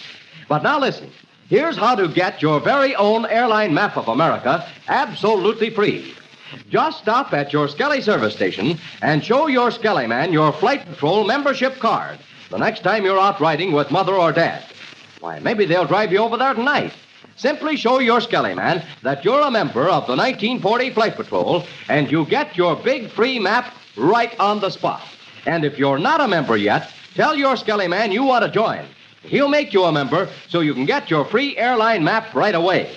So let me repeat. Captain Midnight's big 3-color airline map is absolutely free to every fellow and girl who is a member or wants to become a member of Captain Midnight's 1940 Flight Patrol. So just stop at your Skelly service station with Mother or Dad tonight, and your Skelly man will do the rest. Now, don't put it off. Stop in tonight or tomorrow for sure. And now to Captain Midnight. Chuck Ramsey and his friend, Frank Crane, you remember, are in the power of Ivan Sharp, who is taking them on a secret flight. Meanwhile, Captain Midnight and his friends are doing all they can to get a clue as to Chuck's whereabouts. It is now noon on the day following Chuck's disappearance. Captain Midnight, Major Steele, and Steve Donovan are seated in the pilot's room of the Southwest Airlines Administration Building at Ridgeville Airport. They're gathered round a small table on which is spread out a large map. Listen as Major Steele says, Well, what are your plans, Captain? What do you want to do? Well, now, here's the way I look at it, Major. Shark's got a 24-hour start on us, and we think he's flying northwest. At least, that's the direction he was flying when he was last seen. But we have no proof that he continued on that course indefinitely. He may have doubled back over Mexico. He could have gone in almost any direction. Now, it'd be very foolish to start flying with the meager information we have. I guess you're right, Captain. But, gee, I sort of hate to sit here doing nothing. That's where you're wrong, Steve. We aren't idle. We're making preparations for the future. And if my theory is right, Ivan Shark will get in touch with me here. Well, if he does communicate with you... Then I'll be ready to act at once. Now, for that, I've got to have a fast plane. Well, I talked to the Spartan factory a little while ago. Yes? They have a special job ready, which you can have at once. How many passengers? 6. Good. How fast? It's specially streamlined and will do close to 250. All right. I'll take it. Well, do you want to go up and take delivery there? No, Steve. I'd rather stay here on the chance of hearing something from Shark. Well, we'll go up and get it for you. Yes, that's what I'd like to have you do. Steve, can you get the use of the ship? Oh, you bet I can. Fast 4-passenger cabin job. Good. Take Senor Paredes' nephew Pablo with you and introduce him to Captain Balfour of the Spartan Flying School. Ask Captain Balfour, as a personal favor to me, to see that the boy gets started right. Okay. I'd like to go up with him myself, but Chuck's disappearance has made that impossible. Well, I'll have a talk with Captain Balfour myself, Captain. Oh, good, Major. Now, there's one thing more. Mrs. Donovan has received a very urgent message from her sister at Dallas. This sister is very ill, and Mrs. Donovan feels that she should go to her at once. Well, that's easily done. Dallas is almost on our course to Tulsa. Yes, I know that. You can drop Mrs. Donovan off at Dallas and then continue on to Tulsa. What about Patsy? Well, you wouldn't have room for her in the plane anyway, and Mrs. Donovan has consented to let Patsy stay with Steve. Patsy knows Chuck so well that it's quite possible she can be of some real assistance to us in our search for him. Oh, you bet she can. You know, she's a pretty smart kid, even if she is my sister. Well, I think we'd better get started at once, then. We ought to get back here just as quickly as we can. Yes. I'd like to have you back here as soon as you can get here, because no one knows what may happen in the next few hours. Well, come on, Major. Let's get going. All right. And at the same moment, Ivan Shark's large bimotored plane is taking off from a lonely field over 1,000 miles to the northwest. The criminal himself is at the controls, and in the co-pilot seat is his daughter, Fury Shark. Listen as Ivan Shark says, I should like to make one more landing, Fury, before we leave the United States and enter Canada. Then my plans will be complete. I think you are very foolish, Father, to have taken Chuck Ramsey and the boy Crane with us. What possible good can come of it? More good than you have dreamed of, my dear. I tell you that at last Captain Midnight has played into my hands. He will trouble us no more. Oh, you are getting soft, Father. You are very foolish indeed to accept Captain Midnight's word, even if he should give it to you. You do not know what you are saying, Fury. Captain Midnight is not like you or me. He has a chaotic idea of something called honor. Once he has given his word, he will not break it. And you really think that in order to get Chuck Ramsey back safely, Captain Midnight will give you his word of honor not to bother you again? That is exactly what I believe, Fury. He would do anything for Chuck Ramsey. But how do you propose to communicate with him? Don't forget, Father, Captain Midnight is no fool. If he can find us and rescue Chuck Ramsey without giving his word of honor, he will do so. I have thought of all that, my dear. After I have made another landing, we will fly to our old hideout in Canada. But I will make it impossible for Captain Midnight to discover the location. And still communicate with him? Most certainly, my dear. It will be very easy. In fact, I relish the days ahead of us very much, because I will be embarked on a battle of wits between Captain Midnight and myself. But this time, I will hold the advantage once and for all. All I can say is this, my dear Father. Do not underestimate Captain Midnight. Have no fear, my dear. I do not underestimate him. But how will you communicate with him without his knowing where we are? I have it all worked out. At our next landing, I will send a telegram to him, sounding him out. This telegram will be sent from some other point far from this part of the country. Through some of our friends, I suppose. Certainly. You can see how easy that will be. Yes. And that will certainly give Captain Midnight no clue to our whereabouts. But how will you have Captain Midnight communicate with you? Ah, my dear, that is the best part. Captain Midnight has a certain wavelength which he always uses. I will tell him to reply to me by radio on that wavelength at certain times. From then on, our communications to each other will always be by radio. And each time I transmit to him, it will be from a different place. Very good, Father. Very good. I will only give him so much time to come to an agreement with me. If he does not give me his word, much as I regret it, Chuck Ramsey and young Crane will have to be liquidated. Yes, Father.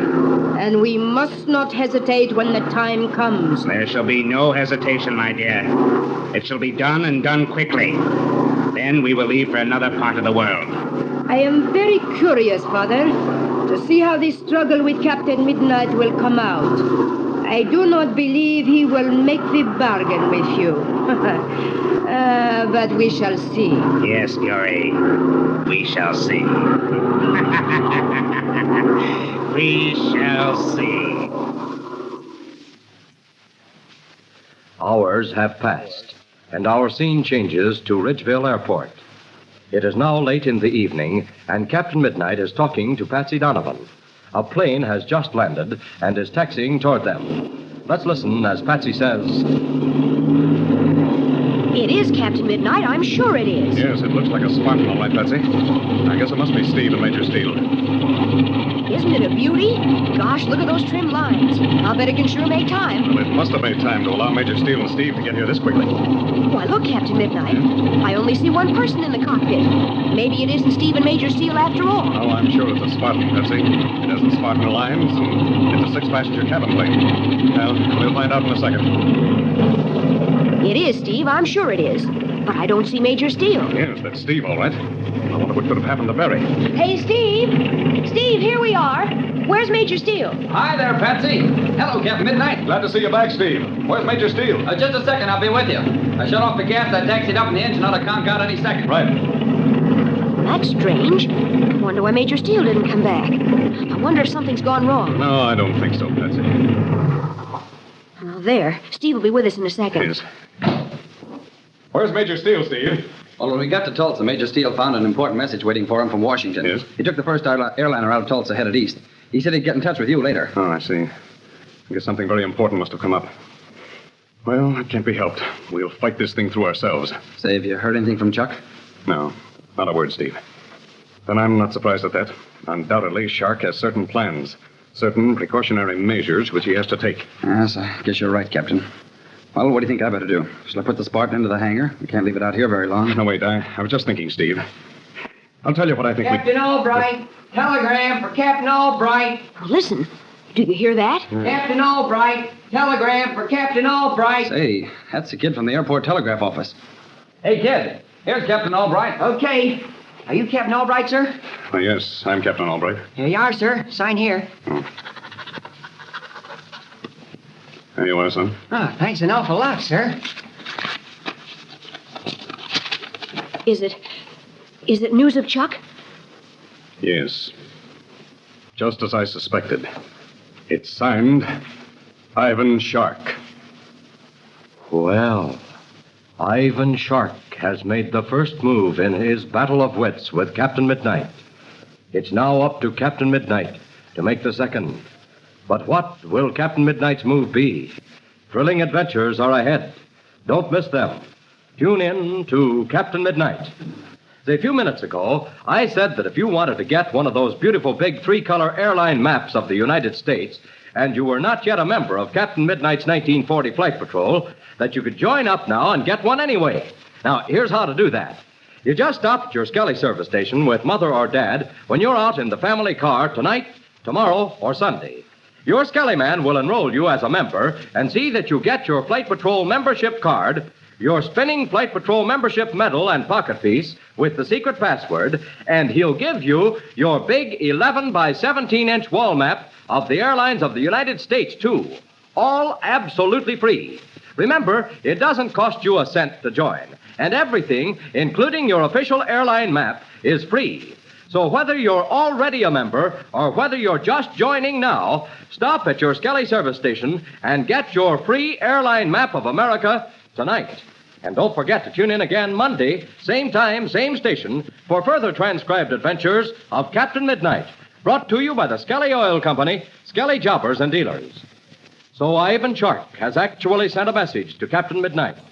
What does it say? And will this prove the means whereby Captain Midnight can finally capture Shark and rescue Chuck? Be sure to listen Monday. Until then, this is Don Gordon, your Skelly Man, saying goodbye and happy landing!